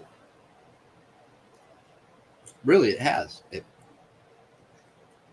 Because now they're invested, and they want their advertisements to be put on people's videos that's going to abide by their views and beliefs. And if it opposes what their views and beliefs are, we don't want our videos there. In fact, since we're giving you all this money in advertisement fees, and you're making all this money off us, you're going to take those videos down. You're going to censor those videos. So what was a good thing becomes a bad thing because they gave up their freedom for money. Yeah, I'd like to speak about that. Go ahead. Sorry I'm late, y'all. I'm going to mute myself for a minute. I got tied up in a phone call. I just got an email the other day, and regarding the AdSense and on my channel that I have been removed from the partnership program and AdSense. Well, to be clear, I had actually removed myself manually from that program about 2 years ago because, quite frankly, I didn't want the drama or the attention, and I thought it was rather strange that that that wow. I would get an email stating that I have been removed from that so long after, I mean, 2 years ago, I removed myself manually from the AdSense program. And about a year ago, I get a notification that I have been removed from the partnership program. Now I'm just now getting an email stating that I've been removed from the AdSense, and if I didn't agree with it, that I had to appeal it. Give me a break. Why would I want the ads and all that? Um, Well, here's a little something that most people don't know about the AdSense thing. That basically, if you don't run a website, you probably don't know. But you do know if you have like certain things, like your authenticators, like allowing people to sign in using Facebook, YouTube on your websites.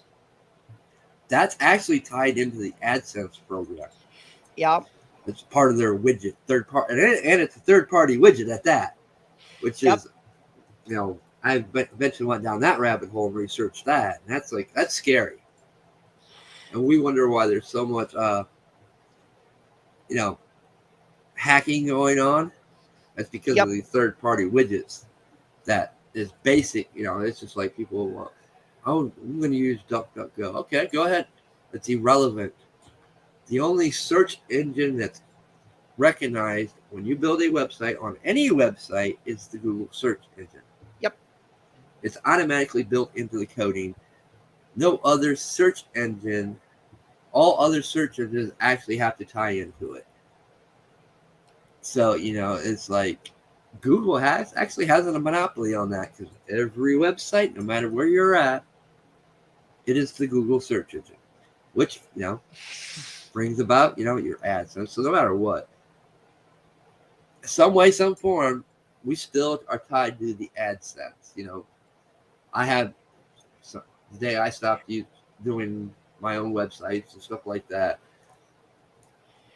Kind of got away from it, but we still had that little tie-in with YouTube with AdSense. Verified channel, or back in the day, you still had to have that. I still get occasionally an email about it. I don't pay it no mind because I don't care. It does nothing for me. What I thought was hilarious, though, it was the same day that I got a notification from Facebook that the the one page that had been taken down is not appealable. Period. That it was a manual decision, not a AI decision. So somebody actually reported it. Well, of course. And it kind of makes you stop and wonder who actually is in the woodwork. But I missed a lot of what, because I was on the phone long distance. But what did you catch any of the information about what happened down in Texas? No.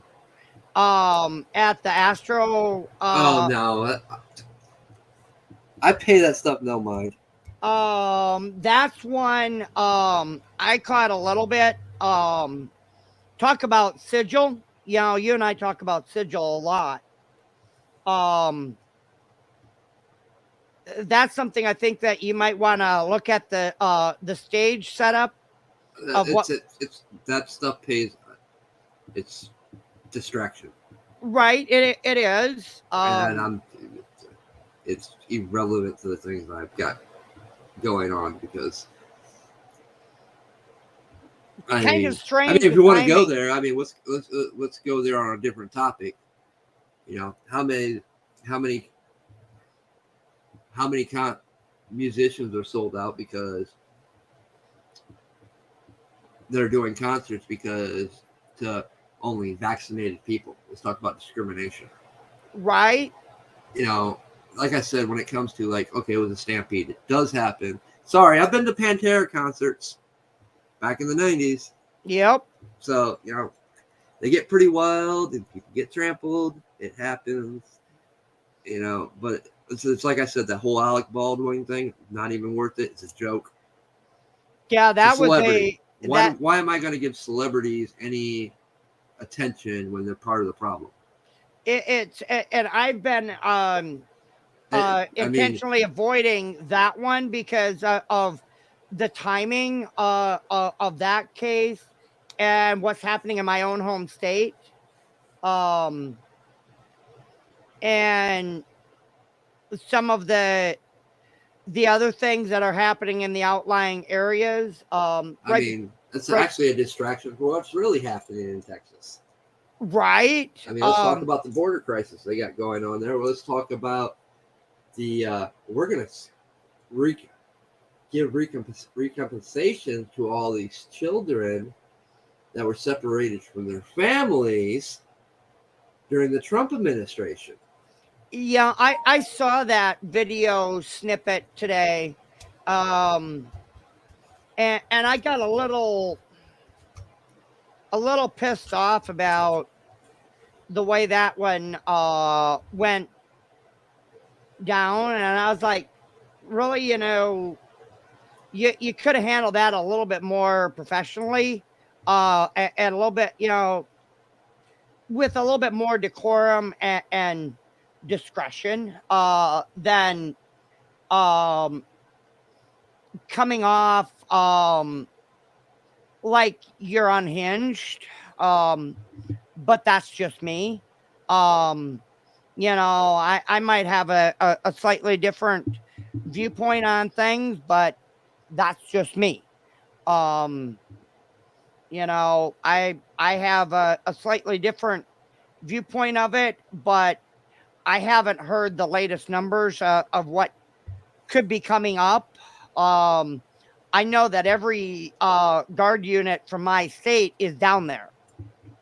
Well, I mean, what good is having guard units down there when you're just going to put them on a private plane and ship them to Florida, Or wherever else. which just happened this week. I mean, that's that's Biden's administration right now. They're doing what they want. Be damned anybody else. They don't care if it's unconstitutional. And, you know, that's what, like I said, you know, there's a lot of things that's happening. Yeah, okay, stampede, yes, tragic. But how many people are focusing on that? Didn't realize that, you know, hey, we just flew in a bunch of illegals to Florida, or that we're talking about. Biden's talking about giving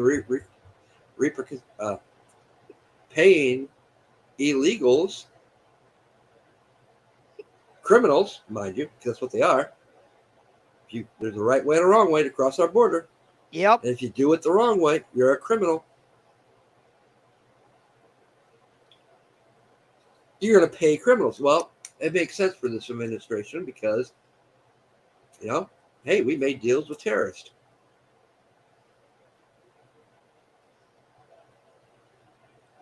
You know, there's a lot of sleight of hand going on, and You know, You want to make deals with terrorists, but you don't want to remember the 13 soldiers that lost their life and honor them and respect them.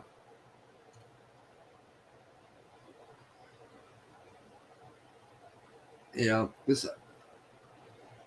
and that's the whole stupid thing about this.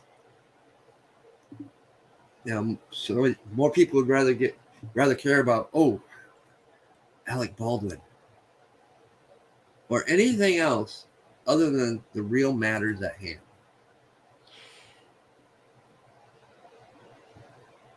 Yeah, I actually Or who won today's football game or race.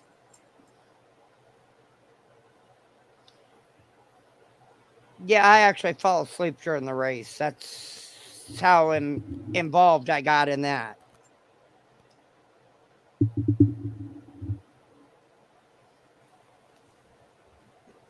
You know, we're good at finding distractions. Don't get me wrong. Some distractions are actually good and needed. Especially, like I said, this year, so many people are, this time of the year, there's going to be a lot of people. It's going to be stressed. And actually, I'm going to do something I've never done on this channel. Go ahead, go ahead and ramble on for a little bit. I got to find something.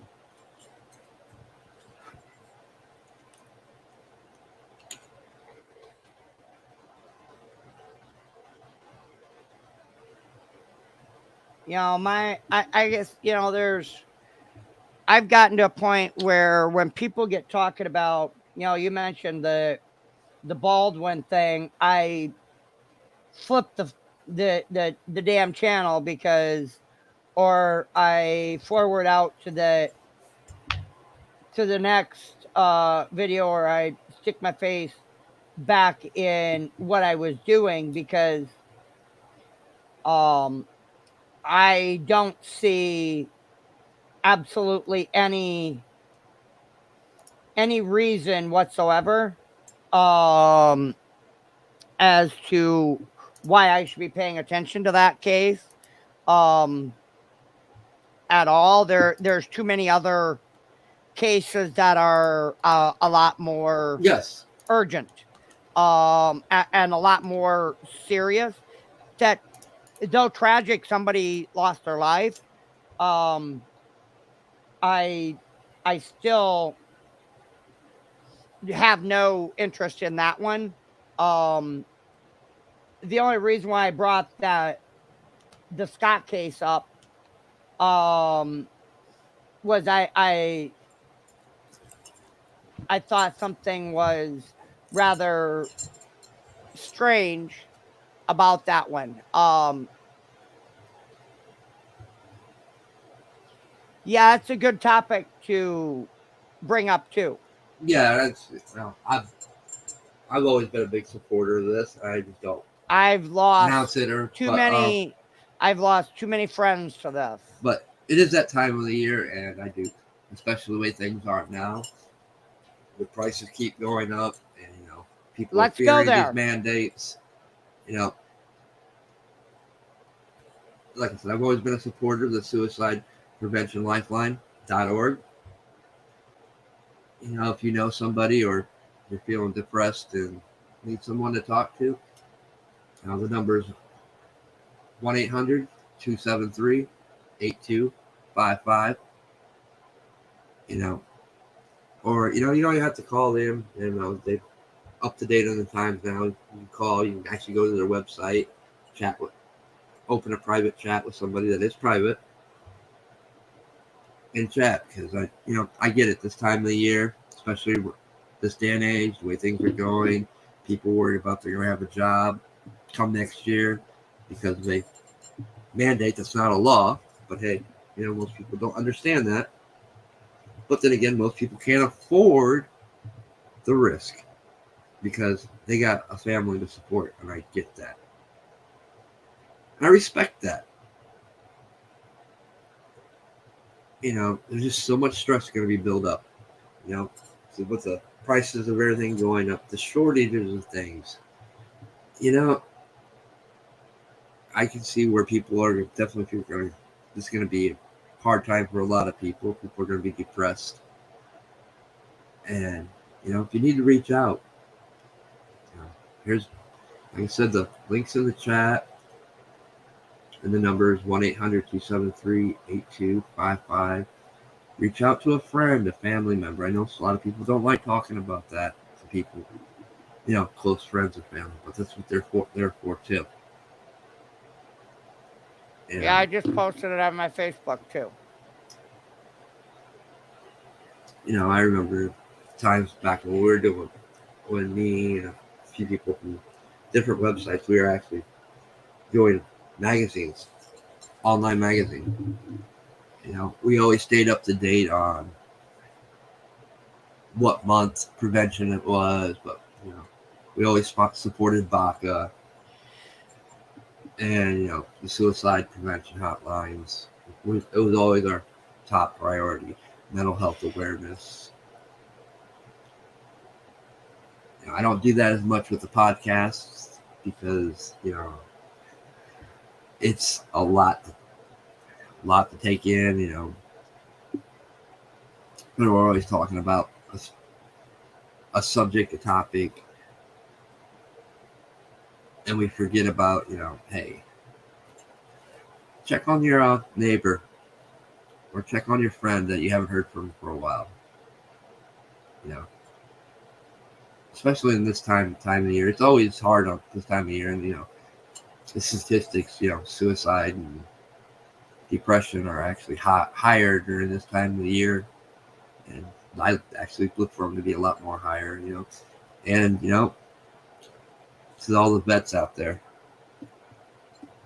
I mean, if you're feeling down and out, need someone to talk to, reach out. I mean, I think we all know a vet or somebody that's currently serving.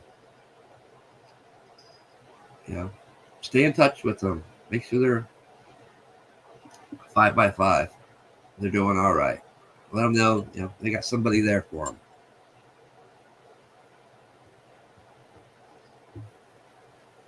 That I seen an interesting video. Speaking of vets and Veterans Day, I seen a rather interesting clip. I think it was on Facebook. Last week that I thought it was rather strange that a lot of these older vets, I grew up in an era that you see a veteran, whether they're wearing, if they're wearing like a Vietnam vets hat or a hat that has a specific naval ship hat, that you walk over to them and you thank them for their service. But this PSA that was put out, that a lot of these older veterans, for whatever reason, and I'm not sure what agency or entity put this out, that a lot of these older vets don't like it for whatever reason.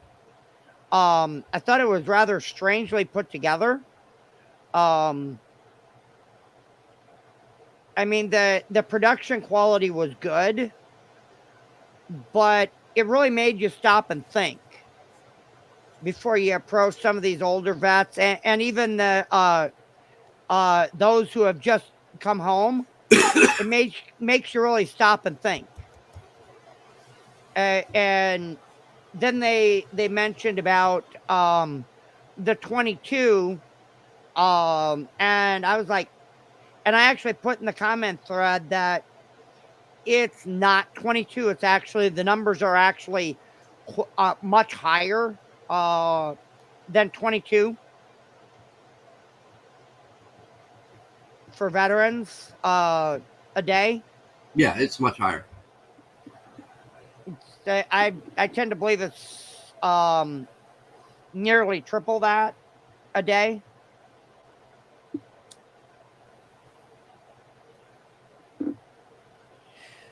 But what are your predictions for the first few days, I think we shared earlier today.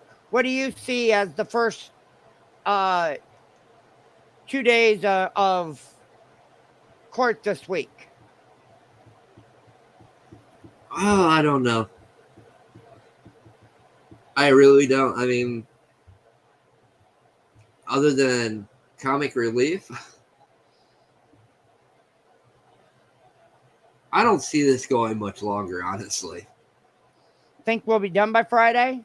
There's a good chance. I like I said, I mean, the assistant prosecuting attorney and DA, they're doing everything in their power to throw this case.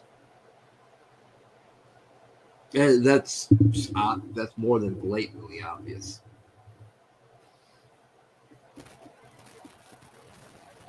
I mean, I think court goes in recess early Wednesday. I think they're done at like noon on Wednesday. I think they're going into recess till early after Wednesday. Thanksgiving. Yep. And then they won't pick up again until Monday. So I think that they will try to wrap this up. Not next week. No, that Veterans Day is Thursday. Oh, okay. So I think the following week's Thanksgiving. I think. Nope. We got a whole nother 2 weeks. Week after that yet. But I think they're going to try to wrap it up. If not this week, by early next week, they will turn it into the jury. I mean, technically, we still got another week of. I mean, we're still on the prosecutor attorney calling witnesses. We haven't got into the defense yet calling their witnesses. That ought to be not that they fun. have to. I mean, every witness for the prosecutor attorney's been the defense. Right. It's with the defense, honestly. You think we're going to get to the defense? No. If we do, I'll be shocked. I mean, we are talking about the longest tenured judge in the state. Now, I'd actually be shocked if we actually made it to the defense's witnesses.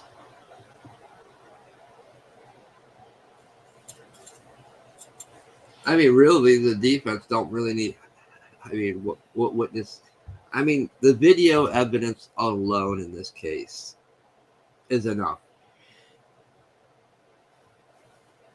And I apologize if you've talked about this earlier. I wasn't able to listen because somebody had to reboot their entire system.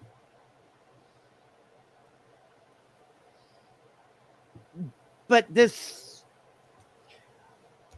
I don't think a lot of people realize that the national implication of stand your ground and where the dividing line of stand your ground and just how far the duty to retreat really just how close that defining line actually is. I don't think a lot of people. Well, it's because it differs from state to state. That's the problem, and that's what's making it's going to be another landmark of this case. It's going to open the doors to a lot of things in other states as well, because it covers so much different areas other than, the big win. It's a slap in the face to these protesters who think they can get away with looting and rioting without consequence. That's why I say there isn't no bite about it. This is maybe the biggest case in the recent I would say probably within the last 50 years. And there could end up being some Supreme Court rulings that come out of this. Oh yes, there's gonna be. As like I said, as we're speaking, we got the Supreme Court hearing, basically the first time in a decade, a Second Amendment case with New York. New York pistol and rifle case, and then you have the Young versus Hawaii, which I think that case is, and that case hinges on the New York case, I believe. But I mean, by far, this is the biggest, in my personal opinion, this is the biggest Second Amendment case in a very, very long time. To be, and that's the other kind of weird part is you're not hearing any of the really Second Amendment people talking about it either.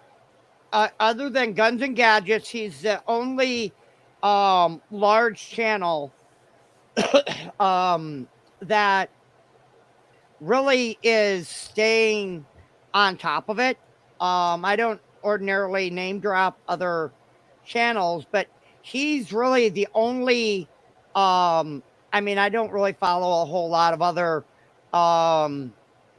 large channels out there anymore because too many of them, they have like 3 or 4 channels, and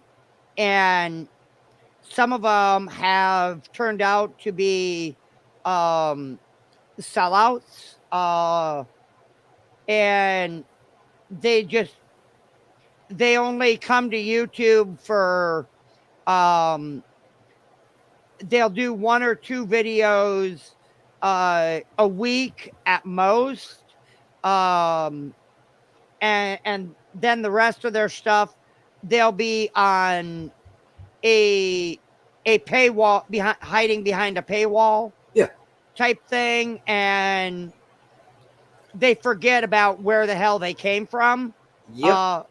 And I get it. I get the censorship stuff. I get it.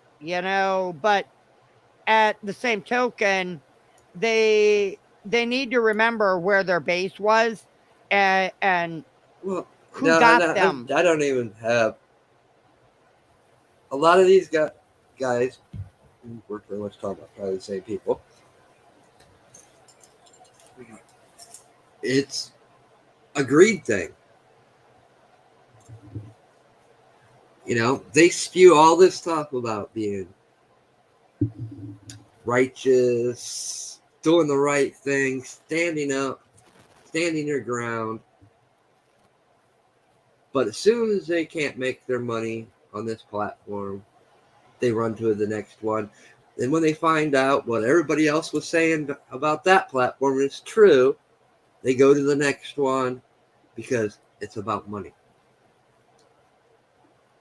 That's all it's ever become. A lot of these guys just ran off YouTube, went to DLive, and who knows where else, Rumble, whatever, Parlor. It was because they were making money. They got caught up in the money game. They sold out. And that's what they did. They sold out. I can't. I'm being demonetized because I'm talking about this. Okay. Don't stop talking about it. Don't run. Don't be a fucking coward. Oh, wait. Don't be a shill. Because you're nothing but a hypocrite.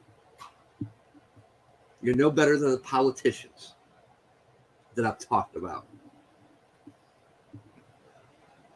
In my eyes, you have no credibility.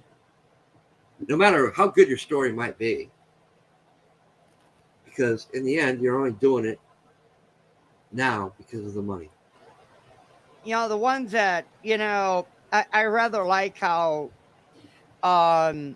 you've said it on a couple of streams you know, I'd like to see these politicians um, wear suits just like the guys in NASCAR. You know, at least you know where their backing is coming from. Um, and who to support and who not to support. Well, honestly, at this point in the stage of the game, I won't support any of them because they're part of the problem. You know, and I'll be the first one to admit that in my state we just had uh quote unquote election day. Um, I didn't even bother wasting my time uh to even look up who the hell was up for election or what was on the damn ballots because it's irrelevant at this point. Whoever they want to get in is going to get in, and that's the way it's going to be. It's the way it's always Yeah, I been. mean, look at New York, or what is it, New York or New Jersey? The truck driver. Yeah, that one still trips me out. Well, yeah, well, that doesn't trip me out anymore because, hey, he won. No, apparently he hasn't. They would have. It's ridiculous. Now all of a sudden these mysterious ballots are appearing. We haven't counted them all. So basically, okay, so you all 100 precincts weren't actually in because you still had all these mail-in ballots that needed counted from Essex. And it always comes back to them damn things. And the legality of them. Well, the legality of them is kind of quite simple. They're not even, only a portion of them are supposed to be even used. And the rest are only supposed to be used in case it's too close to call. That's always been the law of the mail-in ballots.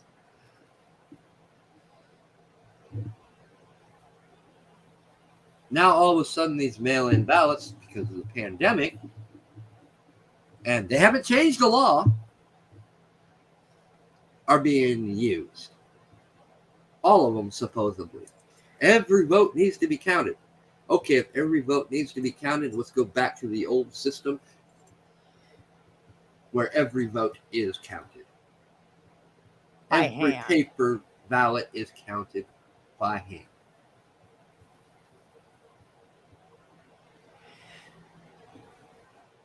I think the old punch card system was better. It was. It had its flaws. Every system has. The bottom line, every vote counted. Every vote was read.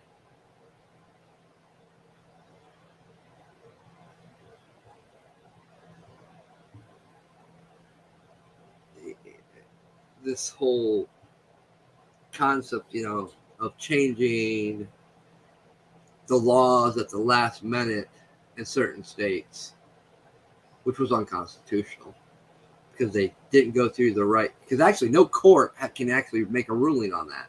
It has to go through the legislative branch of the state to change the voting procedure. So we already had a bunch of unconstitutional rulings happen in a court system that can't actually make a ruling on the case. It's like, it goes back to what I was saying about these federal courts this week putting a stay on the mandate. There's no law. The mandate is not a law. So how can you make a ruling on a law that does not exist?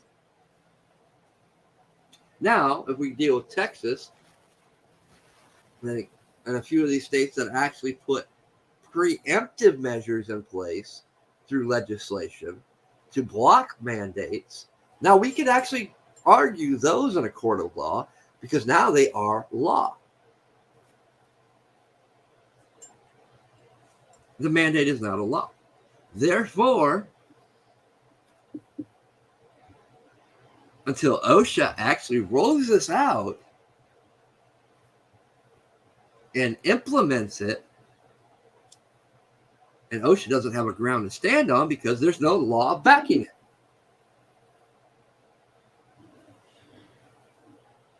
OSHA is going to rely on states that actually will push for the mandate to back them, but in a court of law, OSHA can't even stand up on it because there's no law. It is an old dementia patient man threats because he's too cowardly. I'm not even going to say cowardly. He's too damn smart to file an executive or an unconstitutional executive order that would immediately get him impeached. Why do you think Congress hasn't touched it? I don't think they will. They won't. They know it's unconstitutional.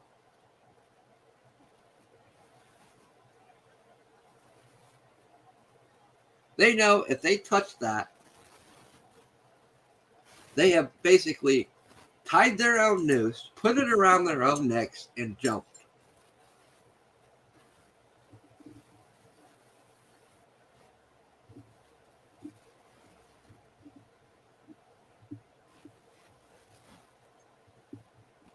Yeah, I get it. People are acting through fear.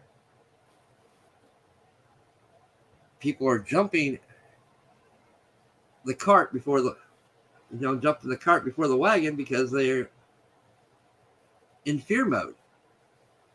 They're in fright mode. We need to act. We need to do something. We need to file these lawsuits.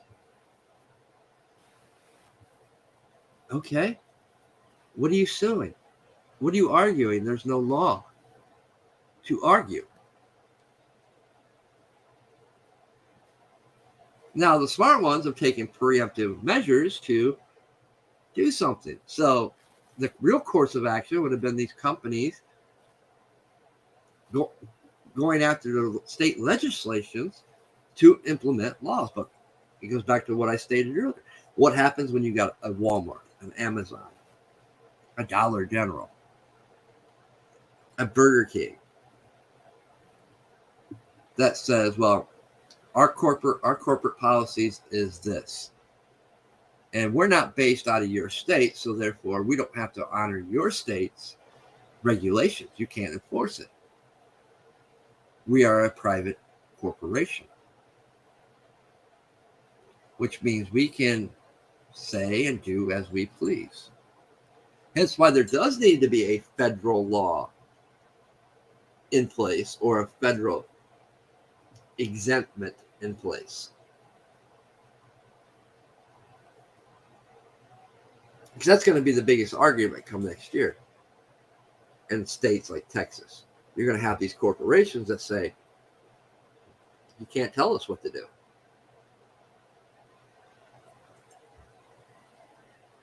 We're a private business. We have a right to hire and serve who we choose. And that's what OSHA is relying on.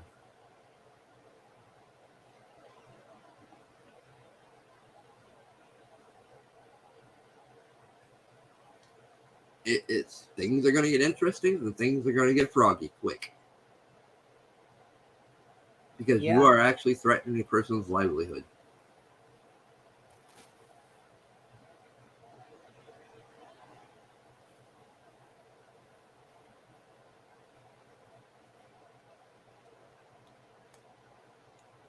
And I honestly believe, especially after the way this year's going to go, and it's already going, with supplies being short in demand, the added stress, almost every American citizen you now have backed into a corner.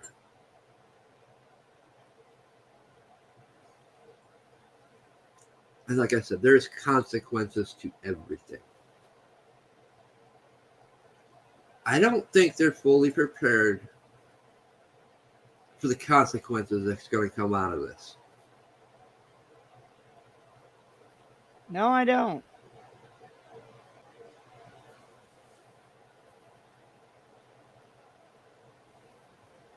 Because I tell you what, you start threatening my livelihood, you don't have to back me in a corner. I'm coming at you. And I will use every tool at my disposal.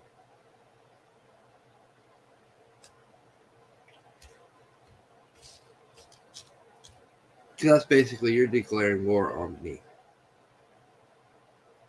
and mine. And I'm sorry, not to quote the 90s phrase, but homie, don't play that.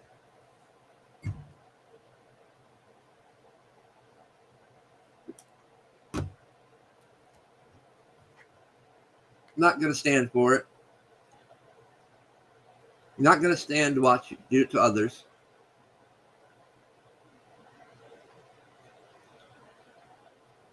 And I have a lot of resources at my disposal that I don't use. A lot of favors I don't call in.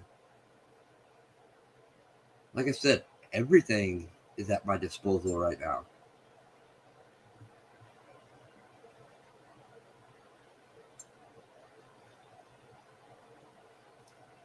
You know, basically you get to a point where enough's enough. You cross that thin red line. You know, we see people taking stands. We see people caving in. I don't blame the ones that cave in because, well, they got families and stuff to support. We live in a day and age where it's almost impossible to go a day without working and survive. That's just the facts of life. I missed 2 days this week because of lymph node infection. The fact that my left side of my jaw swelled up like a softball. Could I afford to take those 2 days off? No. Couldn't get into a doctor till next week or this coming week. A lot of good that does me last week when I could use the doctor's slip to basically so I wouldn't lose no points, and took at least 10 hours of the points that I have left. So I'm at 13. At least only lost 1 day of work. But no, can't get to the doctor till next week because everything's so backed up because of pandemic. People are, the common cold running for, I might have COVID. Because, hey, look at the vague symptoms that they give us to go by. Then you go, actually find out the facts, and you finally see a doctor. Well, test is only like 84% accurate. So, you could possibly have it. I'm like, oh, really? Thanks, doc. That's nice to know. So basically what you're saying, if I still feel like this in a couple more days, well, yeah, you said you've only been feeling the symptoms for like 2 days. It could be.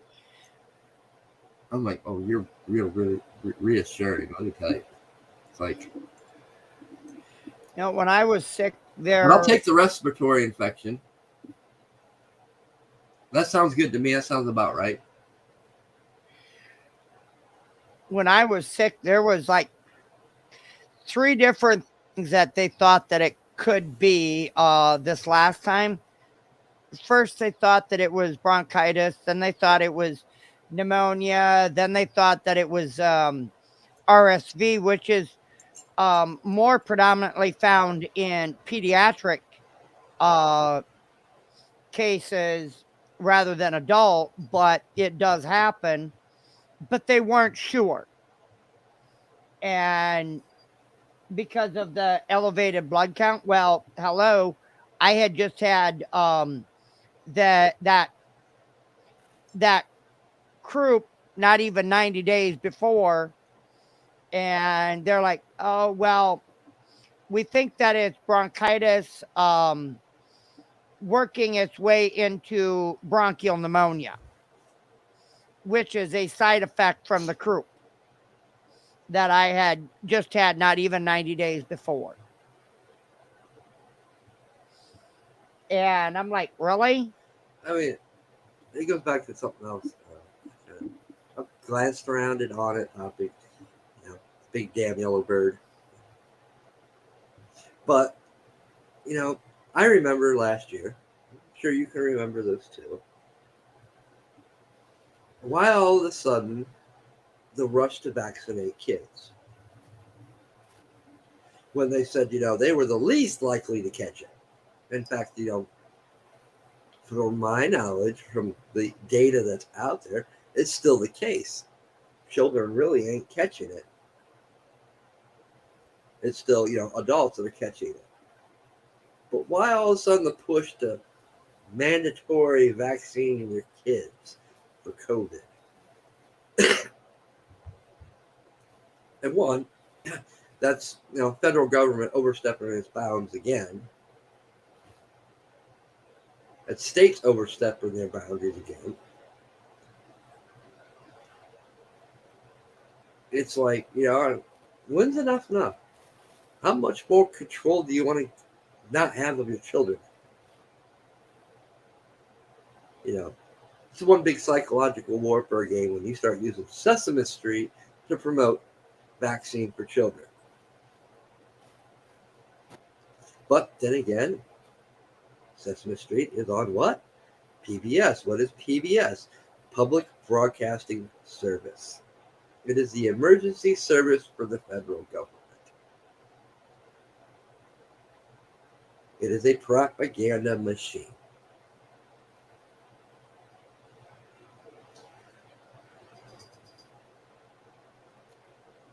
So, letting our kids watch Sesame Street is no longer a safe option.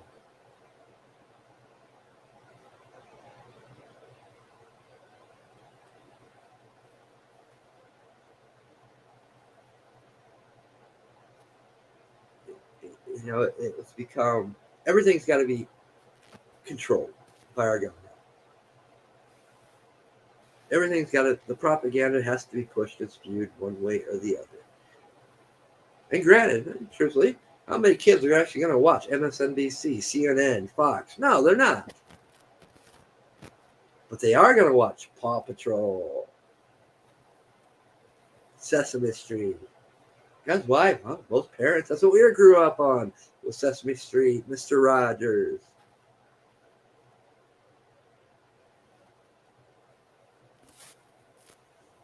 The indoctrination doesn't even stop at the school system anymore.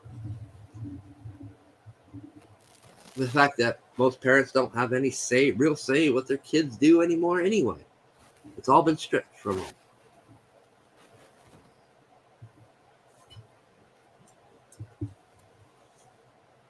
Well, I for one didn't get. I was in a watching a live stream a couple weeks ago, following another case, and they were talking about a couple of the characters off of Sesame Street, and I felt rather stupid having to ask what a particular character's name was off of that show, and I was like, "What the hell is a Grover?" And garbage like that, and they're like, "What?" I'm like, "Yeah, we didn't get to watch stuff like that when I was younger. We watched stuff that actually had some wholesome value to it when we were allowed to watch TV, and it was usually after homework was done, wood was brought in, and all the chores were done. Back then, Sesame Street wasn't even around. And then uh, on the weekends, we weren't even around, really around the TV, because there was my dad worked in the woods on the weekends. So I was with him, trying to help him, and being the good kid to learn as much as I could. And now looking back at it, shit, I learned a whole lot more going in the woods and going on the river with him, and then I would have sitting back, glued to the idiot box.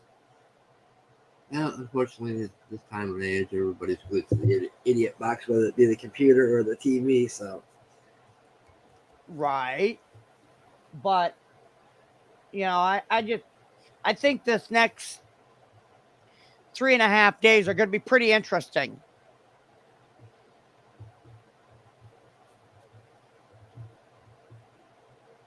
Or 2.5 days.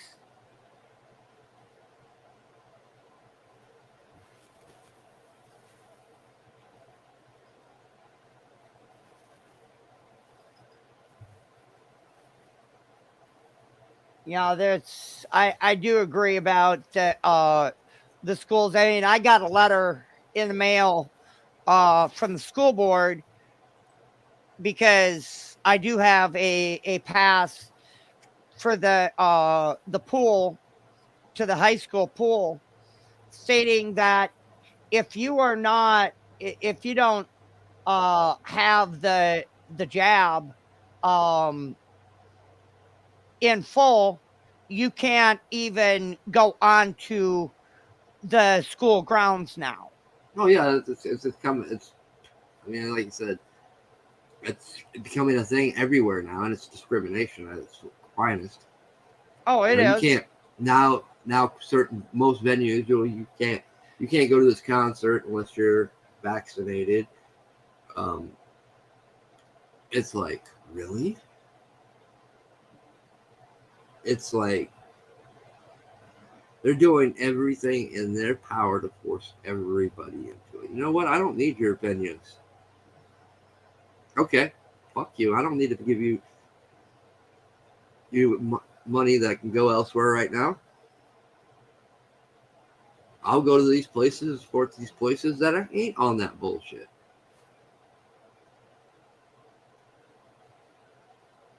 No, the entertainment industry is just backing themselves into a corner, just like several of these uh manufacturers like Hornady and Geisley. I get it that they have uh federal contracts, but um they're backing themselves into a corner where they're going to quickly realize that, what, you might think that you're on pace to have record breaking sales, or your previous quarter was um the best quarter you've had in the last 5 years. Well, A lot of these places are on going to be on record pace for bankruptcy. they are, because so many people have, and I'll call them out, Hornady and Geisley. Their people are dumping their stocks, uh and are they're just they're they're maybe not burning up that ammunition, because yeah, it is high quality ammunition, but they're also, whether it's on the shelf and it might be the only brand for that caliber, um they'll go elsewhere and they'll drive hours away to go find something else, um a different brand in that caliber that they need, um rather than buying those brands, just to avoid those brands, and great, keep sticking it to them. Yeah, We'll but get them one unfortunately, way or that's the not enough other. people. It's not enough people doing it to make a dent in it. Always been a problem with that. That's why There, boycotts don't work anymore. there's, uh, I know a lot of the law enforcement out here have quit using uh that brand of ammunition. They've went to something completely different uh than that brand. And if once you lose the respect of the law enforcement, uh that's that weighs heavy. And that's a significant amount of ammunition sales every year.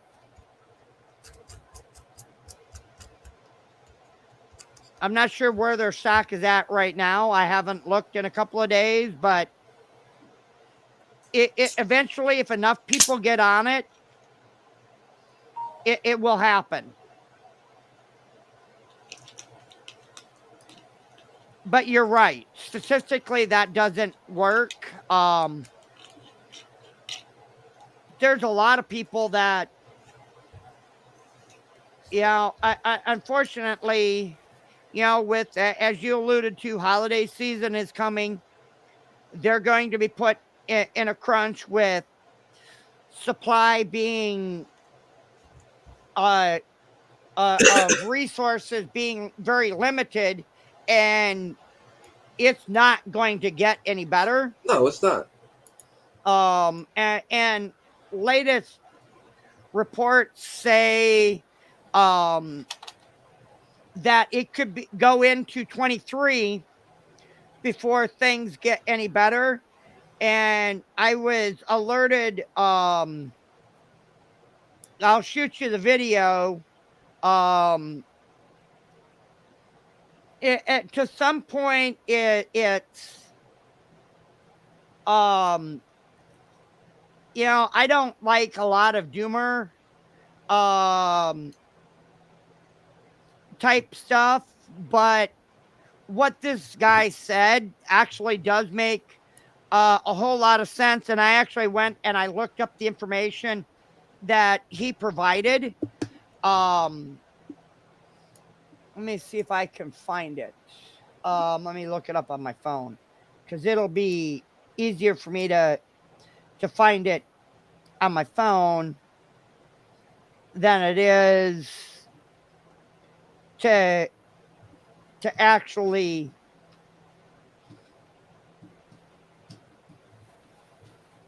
all right, share, copy link. Where are you at? I'll send it to you through Twitter since I know you'll get it faster there. Um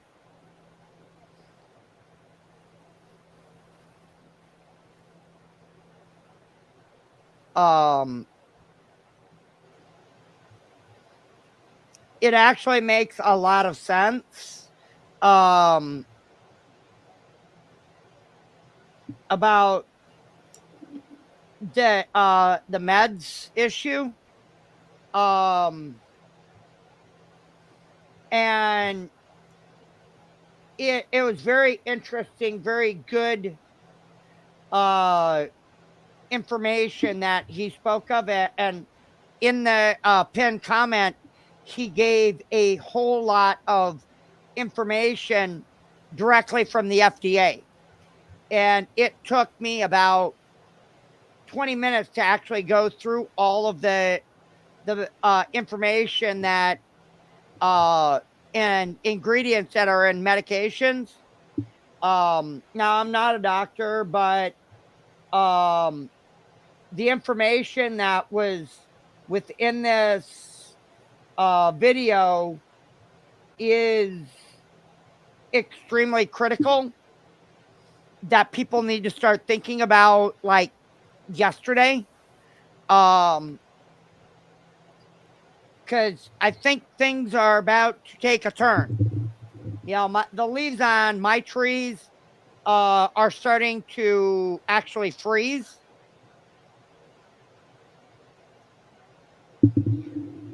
So take that for what it's worth.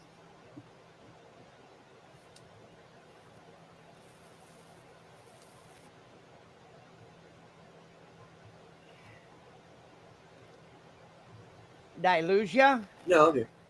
No, I'm about ready to wrap this up. What Yeah, longer than I've been normally going? yeah, I need to get my ass twigging in the other direction because it's been a long, even though I got an hour nap in today, it's been a long ass day for me. It's been a long week.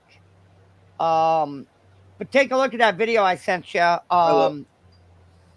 And something that you might want to talk about in your travel video tomorrow. No, I probably won't be doing a travel video tomorrow. But those are good.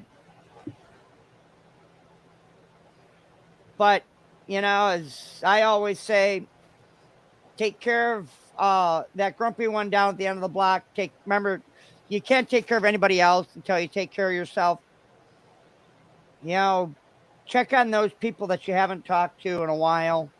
Make sure that they are 5x5. Reach out to your friends, your family, your loved ones. That person that you haven't heard from in a while. Coming into the silly season, y'all know where to find me. Free Spirit Prepping and News. Pretty much the same thing everywhere except on Facebook. That page is no longer there. You can find me New Lemons Radio on Facebook. I do answer there. And you can find me in pretty much every place. I'm also on the mines. That's really pretty much about it for me. I'm in too many places to list, so I'm not even going to go there. It's easier to say you're everywhere. But, I hope you guys enjoyed. Like I said, once more, I'm just going to end this podcast with, you guys, especially being this time of the year, and I know how people are, depression is usually really high and the way things are. If you need someone to talk to, reach out to your friends, family. If not, the links in the description, the suicide prevention lifeline.org. Phone numbers 1-800-273-8255. It's just, it's that time of year. And the way things are going, I get it. People are starting to get really stressed on things. Prices keep going up. There's really not a silver lining to be found in a lot of things right now. But it goes back to what I remember what the holidays were about. Getting together with family, having friends, having meals. It doesn't have to be all about the presents and all that. We can find a silver lining. Yes, things are tough. Might be hard to get those hams and turkeys this year, but there's plenty of other things. It doesn't have to be a ham and turkey. It can be whatever we decide to make. It's always finding a positive spin on things and realizing, you know what? I don't have to be down and out. Tomorrow's a new day.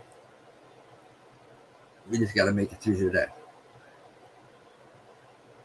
Let's make this year for the holidays, more about friends and family, less about the presents. It doesn't have to be spending all this money on things, all this new technology that's not available right now because it's all tied up with cargo ships. Why? Because we have idiots in power that want to destroy our nation and destroy our economy. You know what? I know plenty of mom and pop stores still around that deserve my business. more than these corporate conglomerates like Walmart and Amazon. And I know some people, mom and pops, that actually have gotten up with signs of times that are actually on Amazon. So something to look at. You can sell your fares on Amazon as well. It's a little pricey, but hey, you can. There's Etsy. There's all kinds of places. Sometimes the simplest gift you can give somebody is just your attention. With that said, hope you guys enjoyed. Like I said, definitely won't be doing a daily commute tomorrow.